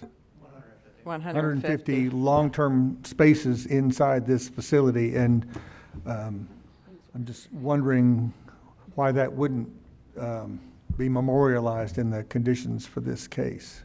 Is there a reason why it shouldn't be? I'm not aware of other cases having such a condition to memorialize parking spaces reserved. I think that's something that's totally appropriate for the discussions with the city going forward and the ultimate development agreement. But we can talk further about that. You can certainly offer it, and the council can consider it and agree to it. As far as, you know, funding, that shouldn't be any part of the condition. If it's in the condition, then that would be the developer's responsibility. Okay, so I'm sorry, go ahead. I just remember the conversation, I think, Kay, you were as close to it as anyone, about the conditioning parking spaces in the Dillon building right across the street. So it seems like this is not a novel idea Done it before. at all. And again, this is even more appropriate since it was part of the in-depth conversations that we had in purchasing, that the city had in purchasing the Raleigh Union Station land from Go Triangle. So I think that's important to have memorialized. That, yeah. We're certainly welcome. I mean, we're certainly happy to continue. We hadn't been asked to make that a condition or consider that as a condition until just now, so I'll be happy to continue that discussion. Well, I mean, we have had conversations about it. Yes, I haven't heard it expressed as a condition, but it does make sense that we would not have any ambiguity about that if we don't have to. Can we go back to the slide that shows the frontage diagram? Because I just want to, just talking about historic preservation stuff, and then one other item, and that is, I had RHDC staff send me their memorandum to the Planning Commission about what they would like to see for this building going forward. And so there are 4 items. One, that the material palette for the replacement buildings be similar in historic materials in the area. So that to me suggests that there is going to be a replacement since they use the word replacement building. Second, that there be a minimum 15-foot step back at the 3rd floor. And so you see in this diagram the idea of a step back at a certain height there that's built into our code. Third, that the commission be a concurring party on the MOU during the 106 environmental review. Is that something, our city attorney, that we need to memorialize here? I think about which one, all of them? Or? No, that the RHDC be a concurring party on the MOU during the 106 environmental review. No, Okay. I don't think All right. that And should then be the given last one condition. is that the parking deck be designed so that it does not have the exterior appearance of a deck. And I think you have a condition related to that. Is that true? Well, we have a discussion about the permitted building siding materials, and we can talk further about. Nothing in here about parking deck appearance? I thought I saw something in here. Screening. No, there's limits on parking between the streets and the building. Okay, so there's nothing in your conditions about the appearance of the parking deck? Not at this time, but we're willing to. So, I'm discuss it. just seeing the RHDC recommendations for the first time now, so I apologize. So that, I keep hearing fellow counselors saying there's something in there about screening, but apparently you're saying it's not. So, No, and just to put it in context, and we discussed this a little bit at the Planning Commission, there was a robust discussion at the RHDC about the Section 106 process, and we were willing to make them a concurring party. We did discuss that with Planning, and they agreed with Ms. Curran that it's not really an appropriate zoning condition. Okay. But that's something we're going to have to get the city's signature. So if you all want the RHDC to be a part of that process, I think that's totally within your control. so getting back to the historic appearance, I'm not seeing anything from RHDC that says preserve original historic material. Correct. Here. What I am concerned about is that in all the early presentations to Go Triangle about this project, we saw that the bus facility was going to be pushed to the train track side of the building, the west side of the building, and the east side was going to have active liner uses. So if I was walking down West Street, I wouldn't see a bus facility. I would actually see active uses, shop fronts along there. So that's what I remember hearing and being very concerned that we did have those kind of active uses along the West Street frontage, but I don't see any commitment to that in the conditions. I believe you're referring to the earlier 10% designs of the bus facility. That's not a part of the case, but there is a condition 5 that says the building shall have pedestrian access on the portion facing Southwest Street with maximum street entrance spacing of 50 feet. So you're not committing to any active uses on the ground floor of this building? In terms of a ground floor retail? Right. No, but it's permitted under the zoning district, but we're not saying it will go in any particular place, because that, again, depends on these final RFP responses that we've received and where those experts envision that space to be. Okay, so I'll just back up and say this is a hugely critical component of our multimodal station area, and obviously putting the bus facility, transfer facility right next to the train station, and right next to a BRT line, this is all hugely important. But what's also hugely important, that it has to be a pedestrian-friendly environment. And if we ended up with a building where all the person sees walking up and down West Street is a bus transfer facility or a blank wall, that's not going to be good. So I would like you to give a lot more consideration to providing active uses on at least the majority, and not just saying we're going to have a opening. a pedestrian access. That's not a high-quality streetscape that we need in this location, so. Well, the frontage that will apply by default will be the mixed-use frontage to both sides. And right now, because the facility is contemplated to be designed in the western portion, that in the drawings that you've seen, those entrances are contemplated to be in and out on Hargett, and the parking as well to allow that pedestrian friendly. But that design, again, everything is kind of trying to catch up with this incredible timeline and time constraints we're under. Then could I ask staff to tell us what would be the minimum requirement for the kind of mixed-use frontage that you're proposing under this zoning? Anybody?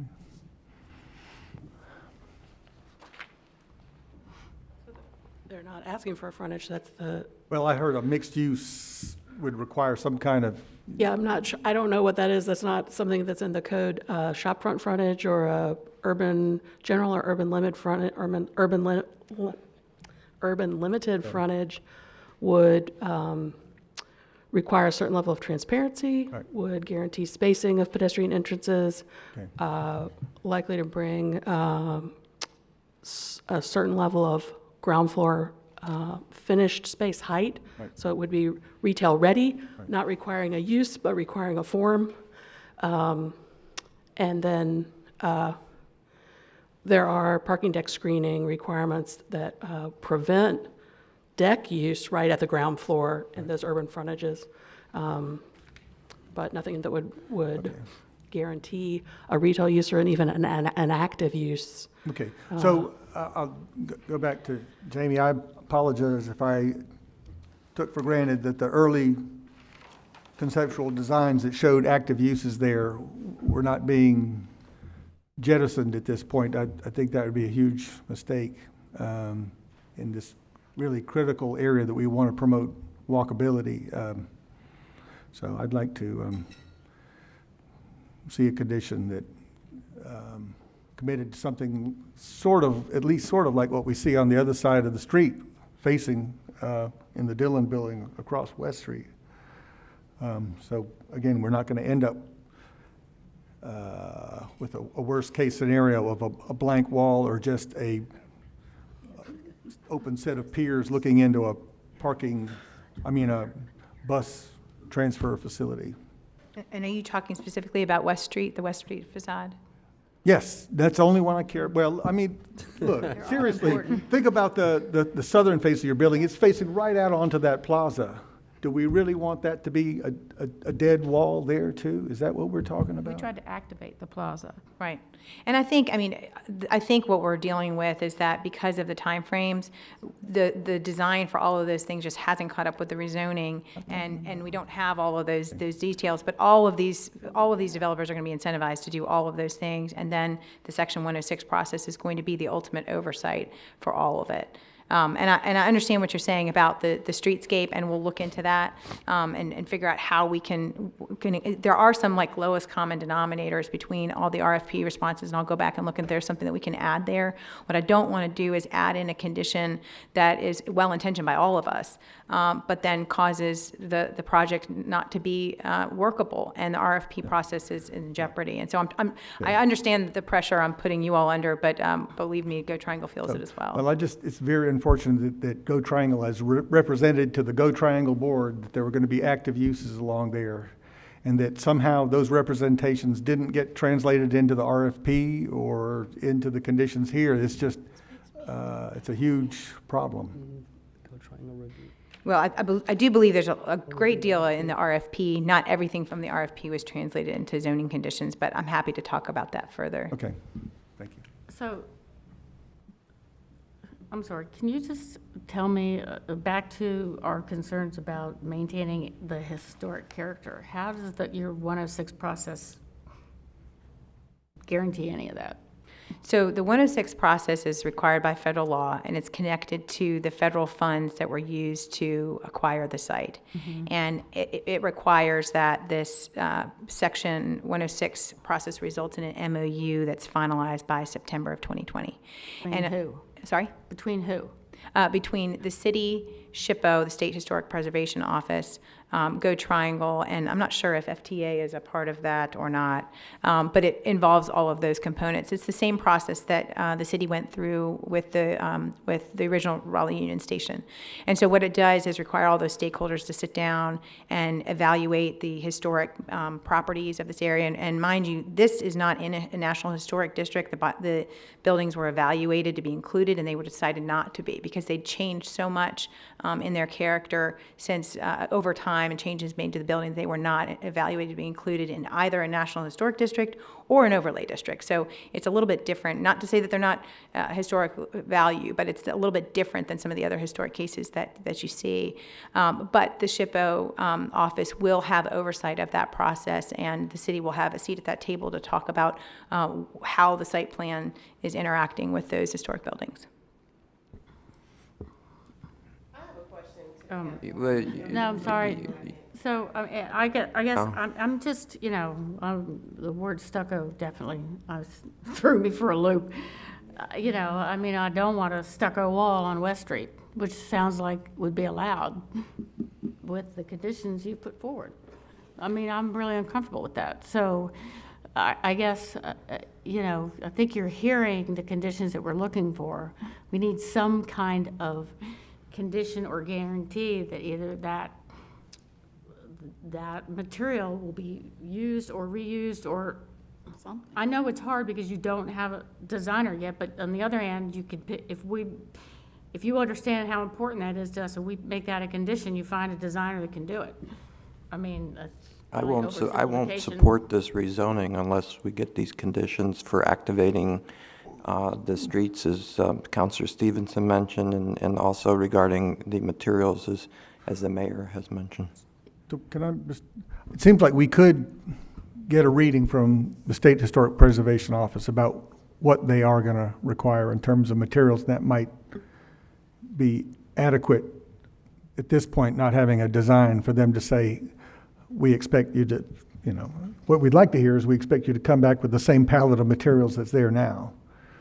But even if those materials are reused somehow in the design of the building and the building is contextually appropriate, no. Well, that is where we would hope that we could depend on the State Historic Preservation Office to define those elements at that time. But just in terms of our comfort level, if we could hear from someone at the State Preservation Office saying, here's the kind of things we plan to recommend or require, and then we would know. I would think RHDC would know that.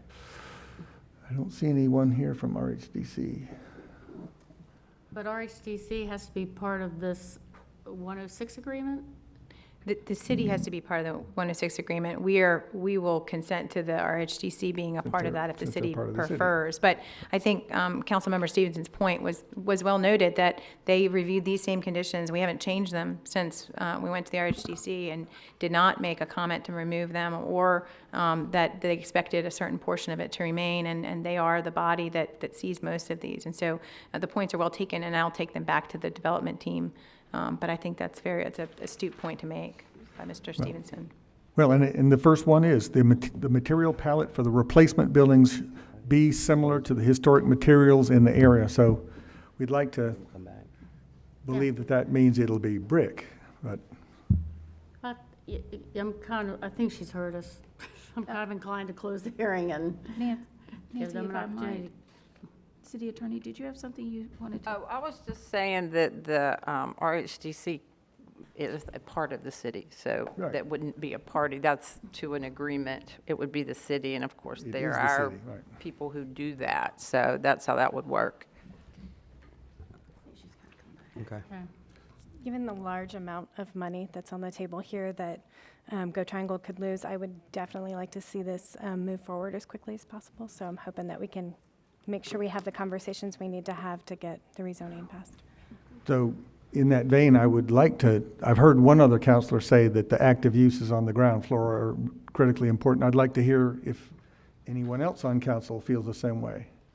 Oh, yeah, there needs to be activation. I think that was our goal, wasn't it, for Union Station? I just want her to hear it's the council sense. Okay. Yeah, and I also feel the sense of urgency to, make sure we don't lose the money, so. And so actually, so now we have talked about timing, and so if we close the hearing today, the last day for you to submit revised conditions is the 20th. This Friday, correct? Close of business on the 20th. Okay. So anything that we're going to do to add a condition about active uses on the ground floor, we need to see that by the 20th. Right, and that my hope will be well before the 20th, so that we can all talk about it and get to a resolution. Okay, great, thanks. Okay. Thank you. Yeah, Is yeah, it- the is hearing the is still hearing- open. hearing's open, okay. Are you supportive or opposition? Opposition. Okay. Well, really it's questions, because I have a question with the affordable housing that you're offering. You're offering 20 units in the building for a 40-story building. And 10% if they were to approve it today. And it's only for 10 to 15 years, period. So why wouldn't that be a permanent fixture in this building if it's going to be downtown for affordable housing? Why can't, and why is the percentages so low? Actually, that's actually more of a question for us than it is for her. Yeah, because you guys are here, so. Right. So is there any reason why the Yes, numbers? oh, there's absolutely. So for the entire history of the city of Raleigh that any of us can remember, the city has never allowed voluntary affordable housing conditions until just now. Okay, and so this is all brand new to us, and we're actually negotiating with amongst ourselves and with the development community and with our professional staff and our legal staff about what that should look like. And so we're at the very starting point of doing this for the first time ever and trying to set a precedent that is going to work for the entire community. So, Well, why wouldn't affordable housing, because you guys just stated in the beginning of the meeting that affordable housing was a very important topic. It's something that you guys want to make sure is available for the people downtown. Yes. And we look at gentrification that's taking place downtown, a good percentage of those people who were living under affordable housing are displaced now. So this is a way that we can actually fix some of the affordable housing issues by putting it in place right now, just as important it is for her to get the sidewalk to be as pleasant as we want to walk by. We have to implement these things right now in order for them to hold any water, because this grant is going to be specifically on what you put in writing. That's why you asked her to have this in by Friday. It works the same way. So how? I agree with you, except everything else we're talking about, we've been doing for decades.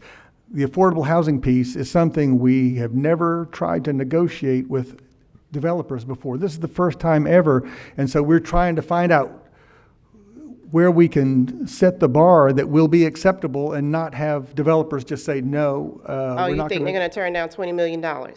Well, that's not part of their project. No, The $20 million that's is for to the build a bus bus station. station. It's a very, but I think we all are in total agreement with you that we need to continue to raise the bar as Well, we go. how would that be implemented if you already have the contract set with the Well, builders? Because we can't change the world in the first step. Yeah, you can. Well, You can do We more. we don't have the ability to force them to do anything. It's See, they all just voluntary. increased it just today as an offer. So this was an offer Right. for them to say, you know what, if you agree to this rezoning today, we'll increase it to 15 years versus 10 years. Now, you as a city can say, you know what, this needs to be a permanent fixture in our city as a part of our model on what we're going to be accepting for you as a builder. There are several other builders who would love to get that contract downtown Raleigh. This is a prime area. That's why she's so adamant about this money, because it's deadlines we have to meet. So for you guys being the council and the mayor, and you guys stating previously that you guys are so for affordable housing, this is a way that you can implement more affordable housing in this building. And it's also, but the piece of this, the money that we're worried about losing is for the bus station. For us, this is a key part of our expanding transit system, which is a big part of affordability. It's all encompassed. It's all All of part it's of together now. affordability, and I understand. It's under the your- same funds, correct? Maybe the city attorney can offer For some the federal, for insight. that section, for the 106, for those things that you said you wanted to put in for the city. No, the money is for the bus facility. We're talking about the separate building. So it's all going to be developed together. But Yeah. the federal money is just for the bus facility, not for the other. The other thing that they're building is to help fund the, Operation. the operations of the bus facility. And why were the federal funds put in place? To help fund the bus Construction. facility, the construction of the bus Construction of facility. bus facility. Yes. Okay.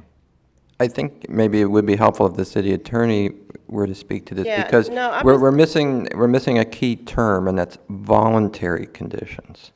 We cannot say to them, well, we're not going to give you your rezoning if you don't, unless you provide affordable housing. That's a key component. No, we cannot. Well, under 168 382, which is the statute that governs conditional use rezonings, any condition has got to be voluntarily agreed to by the developer in writing. So based on what is presented, the council makes a decision. So you cannot require or have mandatory But you can affordable in you North can Carolina at this time. suggest.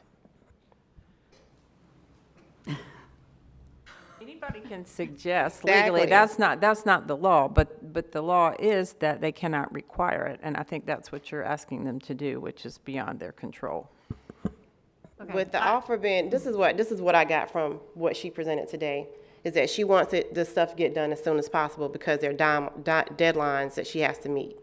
And she put in an offer to extend affordable housing as some honey on top of the honey bun for you to hurry up and do that. No, So it's two different that was projects, and I'm voluntary. really sorry, but we only allow 8 minutes per side, so, I haven't been here think- for 8 minutes. okay. I'm just asking questions because I need clarity on what the attorney just said, that I you think- guys can't require Right. it, but you definitely can suggest that this is something that you can be done, or you can turn down the builder, or you can Right. provide affordable housing in that building since you own the building. Don't Don't own own it. the Own building. They own it. They own the building. We don't.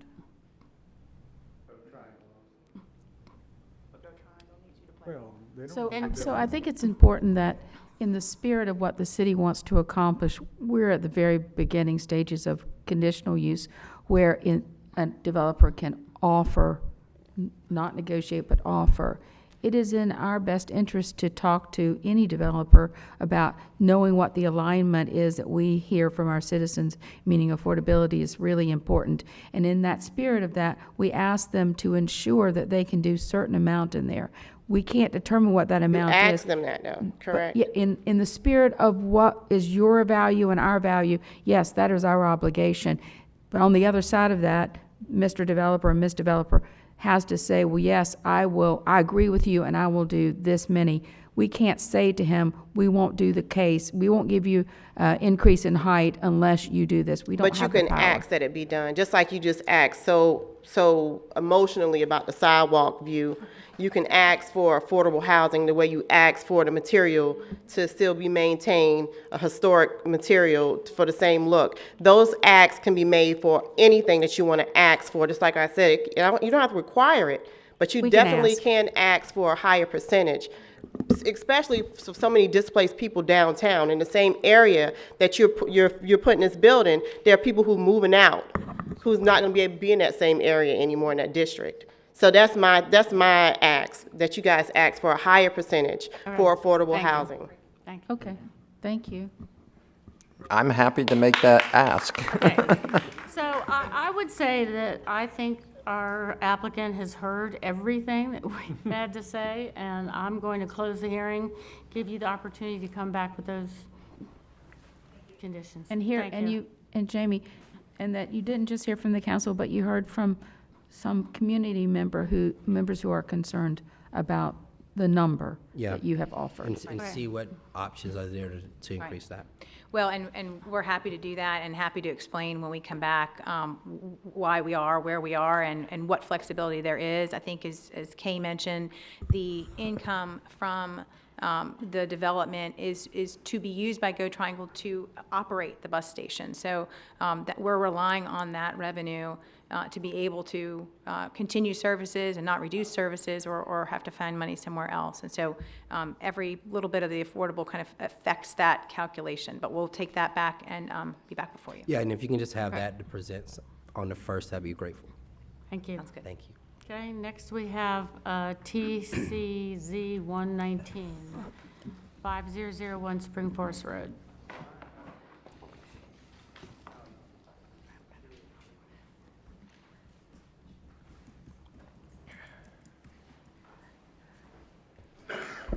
This item was actually heard at the GNR meeting last week, and at that meeting, it was deferred to the next meeting, so it will not be presented Okay. at this So public is- hearing. TCZ 119. So this is still in committee? It's still in committee, and so your action, I think, today is to set a date certain that you're going to continue the hearing, keep the item in committee for further discussion. Would this be a November 6th? Okay, no, well, so then we'll do that for November 6th. Okay, all in favor? Aye. Opposed? Thank you. Okay, the next item is TCZ 219, 2501 Durley Road.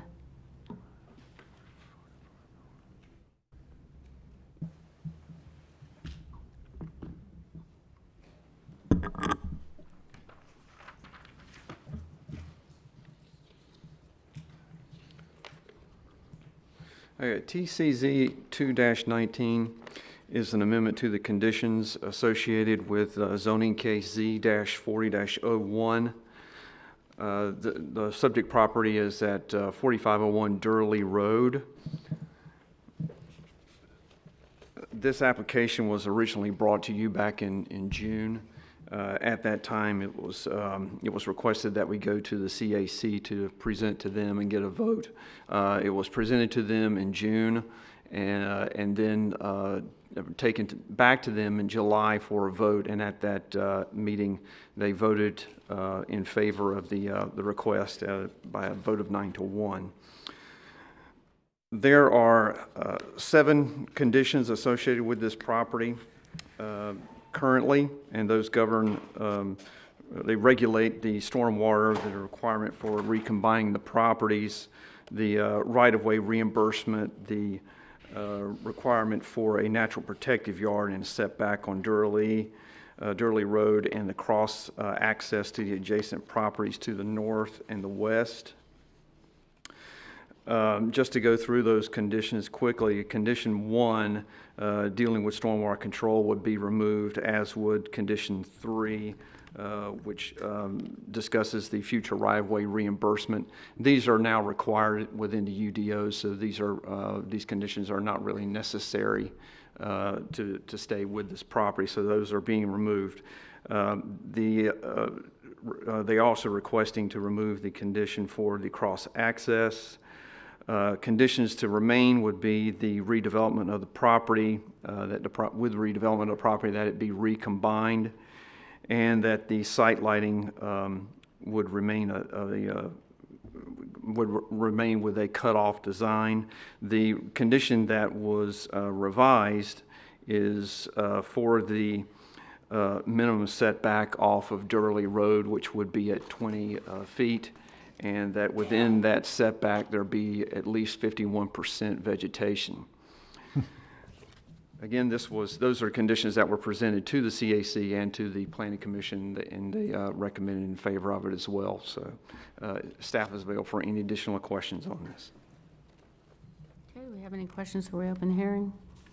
Okay, well, I'll open the hearing and ask if there's anyone to speak in support of this case.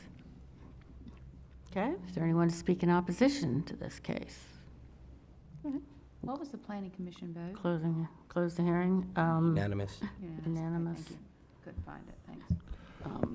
So, kind of raises an administrative question. The way maybe it's all the TCZs are set up, they're not just like a regular zoning case, so there's not a clear, I mean, here we're having 2 documents, one that just has the proposed text change, and then another document that has, well, it'd be nice if they were combined into one document that was more the standard format that, again, had a link to the IMAP so we could go right to it. We wouldn't have to hunt back and forth between 2 documents to find out what the existing zoning on the property is. So just a way to try to make it a little more standardized presentation. Make it easier when you're trying to figure it out. Yeah.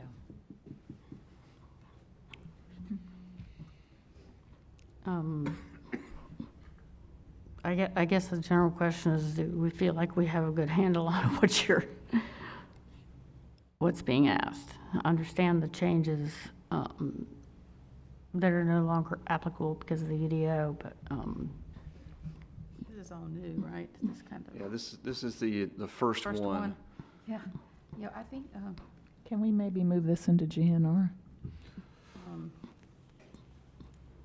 well, so why did they remove the, just a question, why did they remove the limit any future right-of-way reimbursements to existing R4 rates? It's my understanding that's something that would be handled through the UDO now, so it's Okay. it's not really necessary to have the language in there because it would be required within the UDO already. so maybe, So it's really just unnecessary language to stay in there. so maybe in terms of, because we don't have a link between what you've struck because it's in the UDO now, or vice versa, and why it's being removed, maybe for further discussion, both on this one and moving forward, moving it to Growth and Natural Resources would give a chance for us to give you our fuller conversation about how to make it easier for the user, us, to figure out what we're saying yes to and what we're not saying yes to. So are there any changes in this that are outside of the changes just because they're all covered by the UDO? The only revision that was made to any of the conditions, there were several of them that were removed because of they're required in the UDO, and that would be the condition for the stormwater control and the condition for the reimbursement of the right-of-way. Those are covered through the UDO, so they're not necessary any longer. Okay, but I'm just asking, what are the ones that aren't covered by the UDO? What conditions are they changing or removing that aren't then covered by the UDO changes? Well, that would be the remaining conditions that are there. There were 7 conditions originally, the other 5. Okay, so they Four, don't, four, there's no 5, and offer 7. of cross-access?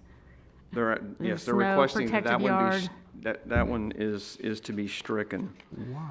And there would be three conditions remaining on the property, and that would be for the recombination and for the site lighting, the wall pack fixtures, a cutoff design, and for the building setback off of Durley Road to be 20 feet. Okay. I'm gonna make a motion that we move this to Growth and Natural Thank you. Resources for Second. further review. Second. Okay, all in favor? Aye. Opposed? Thank you. Okay, next we have the text excuse me. change. Do I Okay, need wait, hold on. date certain? Date certain. Are you going to close the hearing, or what are you doing with the Well, I'll hearing? close the hearing, Oh, I'm sorry. unless you want to keep it open. I'll keep it open, because if they come up with something, need conditions change. Well, I'll keep it open because I'm not sure when you're going to get to hear it. Yeah, let's just leave it open. We'll leave it open. Until when? November 6th. November 6th. Say that, November 6th. Thank you. November 6th. Also, I can't get in sooner than that. Okay. Text change TC 419, erosion and sedimentation control.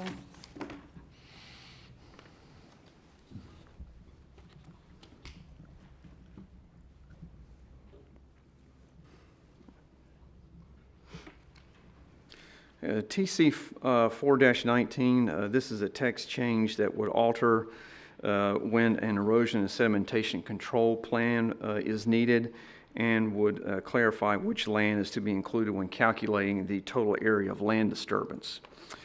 It would require the submittal of an erosion. These were changes that were made at text change committee that require the submittal of an erosion and sediment control plan for any land disturbing activity below 12,000 square feet when the person conducting the land disturbing activity has been issued 2 or more notices of violation within a 2-year period. On the same property? It does not specify on the same property. It would just be if they've been issued 2 notices of violation within a 2-year peried. So it could be on any, It doesn't have to necessarily be for the same property. right. Yeah, I think the idea was to, to work with people who repeatedly violate, and it doesn't have to be, repeat offenders. This adoption would also clarify land is to be included when calculating the total area of land disturbance, and it would reorganize section 9.4.4 to make it more readable and user-friendly.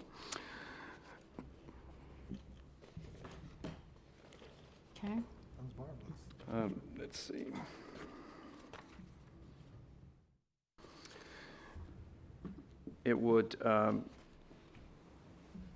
It would establish a time frame of 30 days in which we are to review plans, and if they are not approved or reviewed with comments or otherwise denied within that time frame, it would be deemed as approved. It would identify areas that would be included in the calculation for the for the land disturbing activity, as I mentioned earlier. And it would require an approved plan for land disturbing activity of 12,000 square feet or more. And it would require a plan when the area is less than 12,000 square feet under certain conditions. Staff is available for any questions. Could you go back to the thing about within 30 days it gets approved? Right.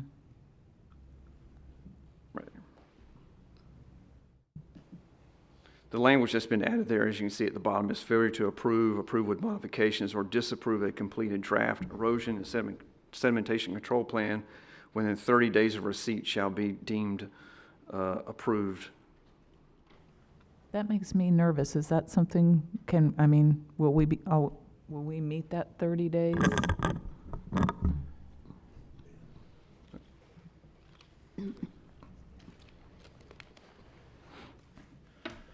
Good afternoon. That is actually a state of North Carolina requirement, so we're bound to have that. Basically, if we don't respond like within 30 days, then the permit could become issued. But since our benchmarks are 10 days, Oh, okay. we All always right. have a response to them by that time. So. I'm less nervous now. Thank you, Ben. I've got a question. What happens if the repeat violator changes their company name? They get a different LLC. Will we be following them, or will it just be based on that present LLC? Well, it would be based, I would say it would be based on the present current LLC. So loophole.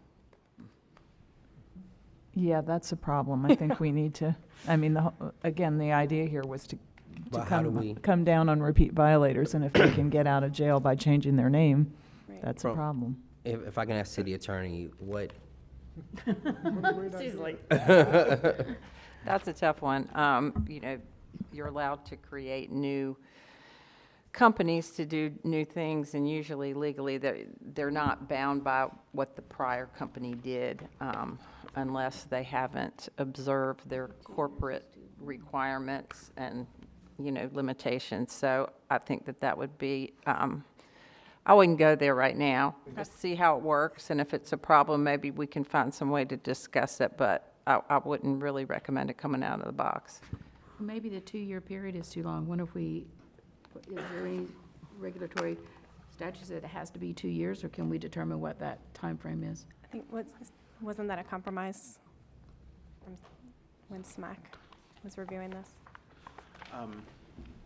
The big change at the Planning Commission table was the one or more violations. So the 2-year period has been consistent in there. So it's basically staff is looking in the past 2 years if you've had one or more violations.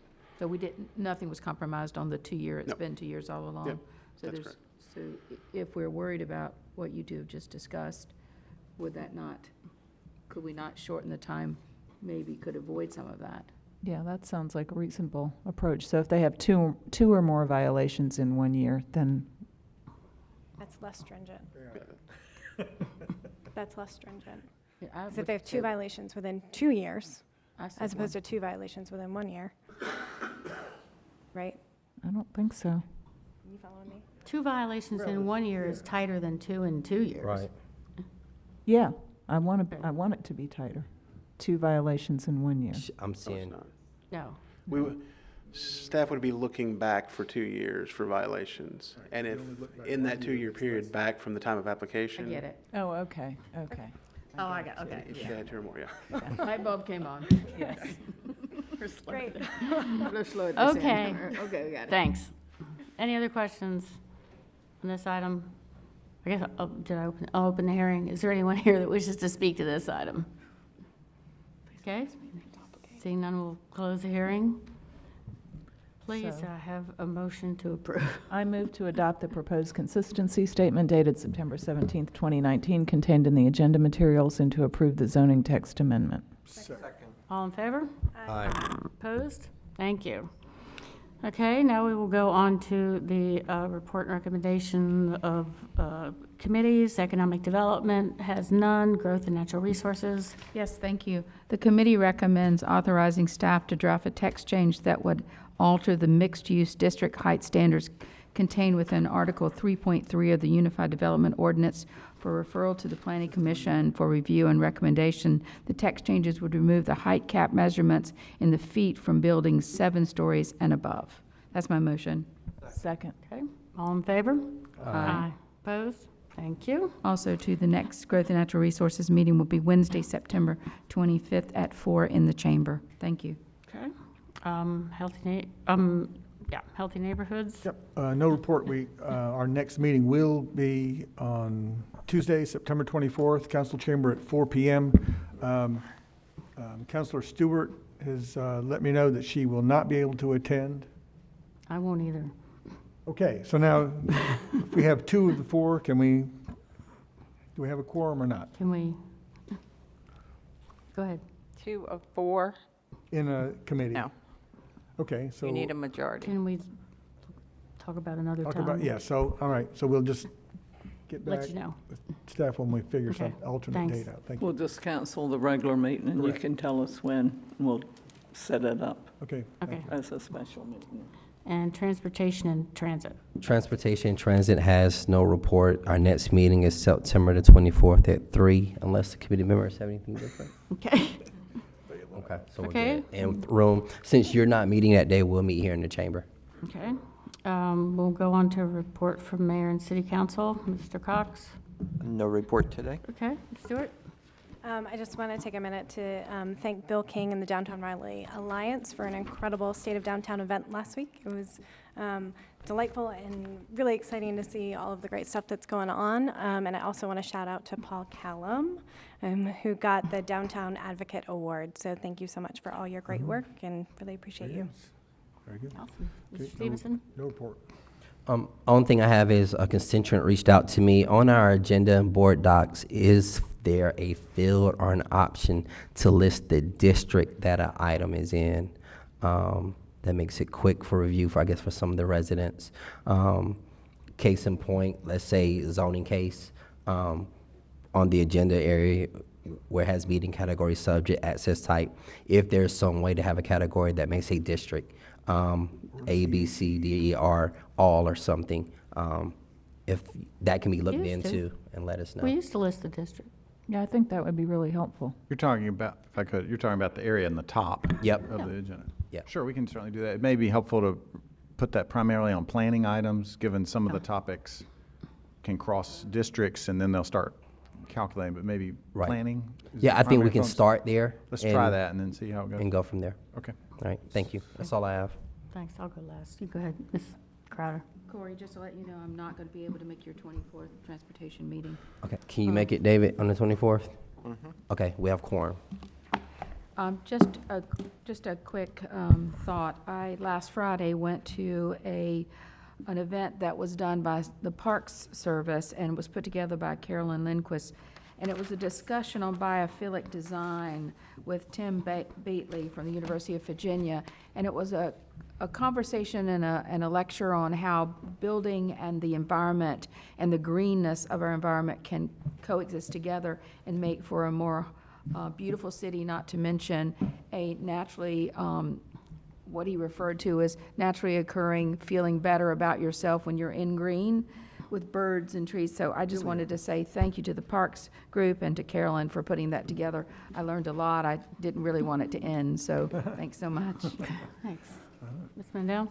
Just to remind people, there is an open house today on infill at the JC Center from 3 to 7. So if you're interested in infill, it'd be great to stop by. And the survey is still open on the city website through the end of this month. Okay, I had a couple things. One is, we had talked, the last meeting, item on the agenda was the comprehensive plan update, and a lot of counselors said they had questions. I encourage you to get those in. I don't think we've had any submitted yet, but if you do have questions you want staff to address when we take that back up at a work session, please get those in a timely matter.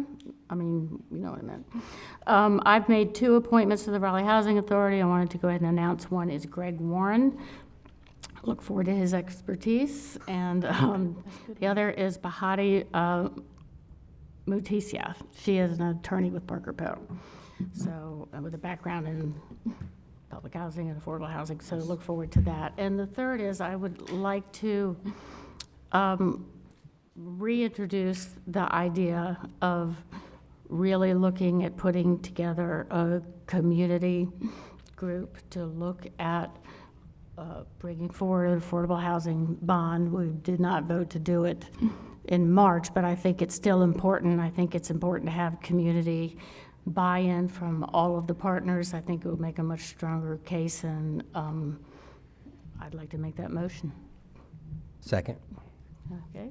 All in favor? Well, I'm not in favor, but can we have some, what is our goals and Well, how do you right see it? now, I've asked staff, I just asked staff to look at the, getting together their recommendations on a group. I'm happy to send you I think that some of it is outlined in this letter. If you read this letter from Wake Up in the Chamber about stakeholder engagement and a process that other cities have gone to and the outcome that produced.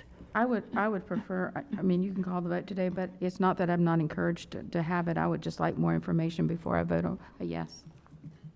Okay, so the motion is to ask staff to bring back some information on this, a list of potential community stakeholders and some recommended next steps. I thought that's what I asked for in my motion earlier today, but okay. No, you asked for that. No, I asked for what staff could do to help move this forward, and Yeah, that was specifically for a bond in March. She's talking No, about I'm talking about task force to get us going. nope. That's Okay. not what I was asking, but that, I would like to think about this a little bit more myself. Okay, so all in favor? We had a second. All in favor? Wait a minute. I would just hold it. No, I said more time to think wants about more it, is what I time. just said. You have 2 that send more I'm time. supporting what Kate Crowder just said. Okay, so you don't want to move forward on this? Said I'd like a little more time to think about that. Those are the So I would just withdraw your Okay, motion and hold it. fine. We'll move on to appointments, Madam Clerk. Appearance Commission, 2 vacancies, no nominees. Bicycle and Pedestrian Advisory Commission, 1 vacancy. Councilmember Branch nominated Elizabeth Hester. Civil Service Commission, 2 vacancies. Mayor McFarland nominated Tom McCormick. DHIC, 1 vacancy. Councilor Stewart nominated Jordan Manis. Environmental Advisory Board, 1 vacancy. Colleen Sullins received 7 votes, so would be appointed. The Greater Raleigh Convention and Visitors Bureau, 1 vacancy. The recommended person received 7 votes, and so would be appointed. Historic Cemeteries Advisory Board, 2 vacancies, no nominees. Historic Resources and Museums Advisory Board, 2 vacancies. Councilor Crowder nominated Mark Turner. Raleigh-Durham Airport Authority, 1 vacancy. Nancy received 4. Seppi received 3, so it'd be carried over. Raleigh Transit Authority, 1 vacancy. Alternate member, no nominees. Sister Cities, 2 vacancies, no nominees. Stormwater Management Advisory Commission, 1 vacancy, no nominees. Can I ask sort of a favor, kind of break with tradition here? My understanding is that the Civil Service Commission is unable to meet because they do not have enough members. I was hoping to get 2 nominees, but one of them declined. So if this council would be agreeable to vote for Tom McCormick, I'm hoping that would give them enough members because they're getting backed up and unable to hear Second. cases. Okay, we have a motion, a second. All in favor? Aye. Opposed? Thank you. Okay, the last item is under nominations. We've received a resignation from David Smith, and I provided you a list of the current roster. And as you may recall, we have held a number of appointments. The terms of Karen Kimmerat, Judson Root, Neil Reineman, and David Smith have expired. And I just need direction as to what you want me to do. So Mayor, I was the one who asked, and the city attorney I've met several times, and she has met with the board, and she did call me last week and said she'd like to have a discussion about her last meeting with them and how to move forward. So if that's okay, I'd like to do that and bring something back at our next meeting. Okay. Thank That's you. fine. So I'll just hold it for further Bring direction. something back at the next meeting. That's Okay. fine. Thank you. Madam Attorney? I don't have anything, thank Okay, Madam Clerk? You received several sets of minutes, recommendation for approval. Move for approval. Second. All in favor? Aye. Opposed?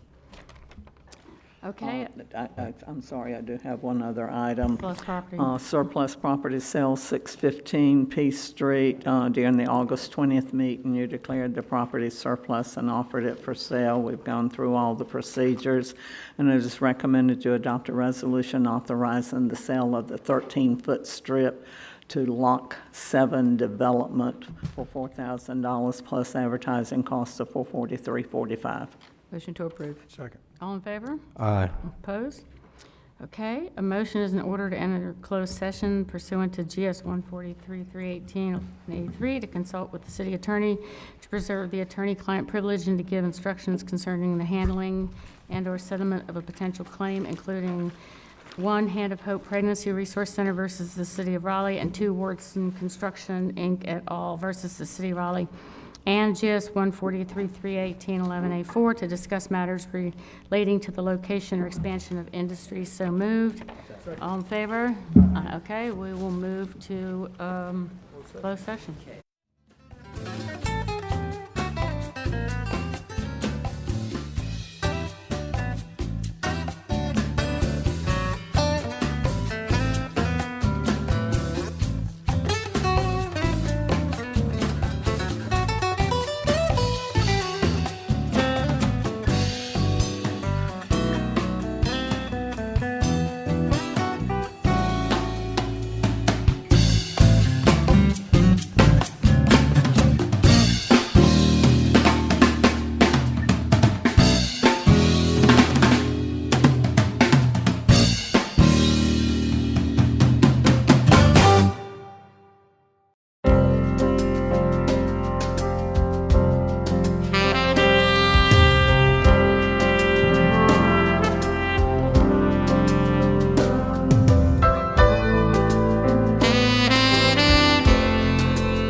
session.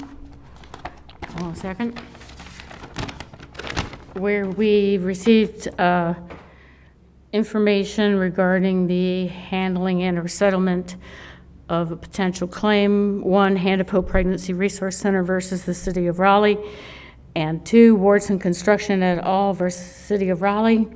We also discussed matters related to the location or expansion of industries and the City Council, and we voted to issue the following statement. The Raleigh City Council is not in favor of the use of the Oddfellows Tract as a quarry, believes that the RDU Airport Authority should have obtained the city's permission before entering into the quarry lease.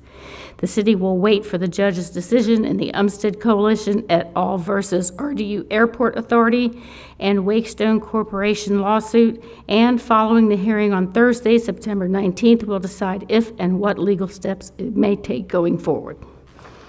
Meeting's adjourned.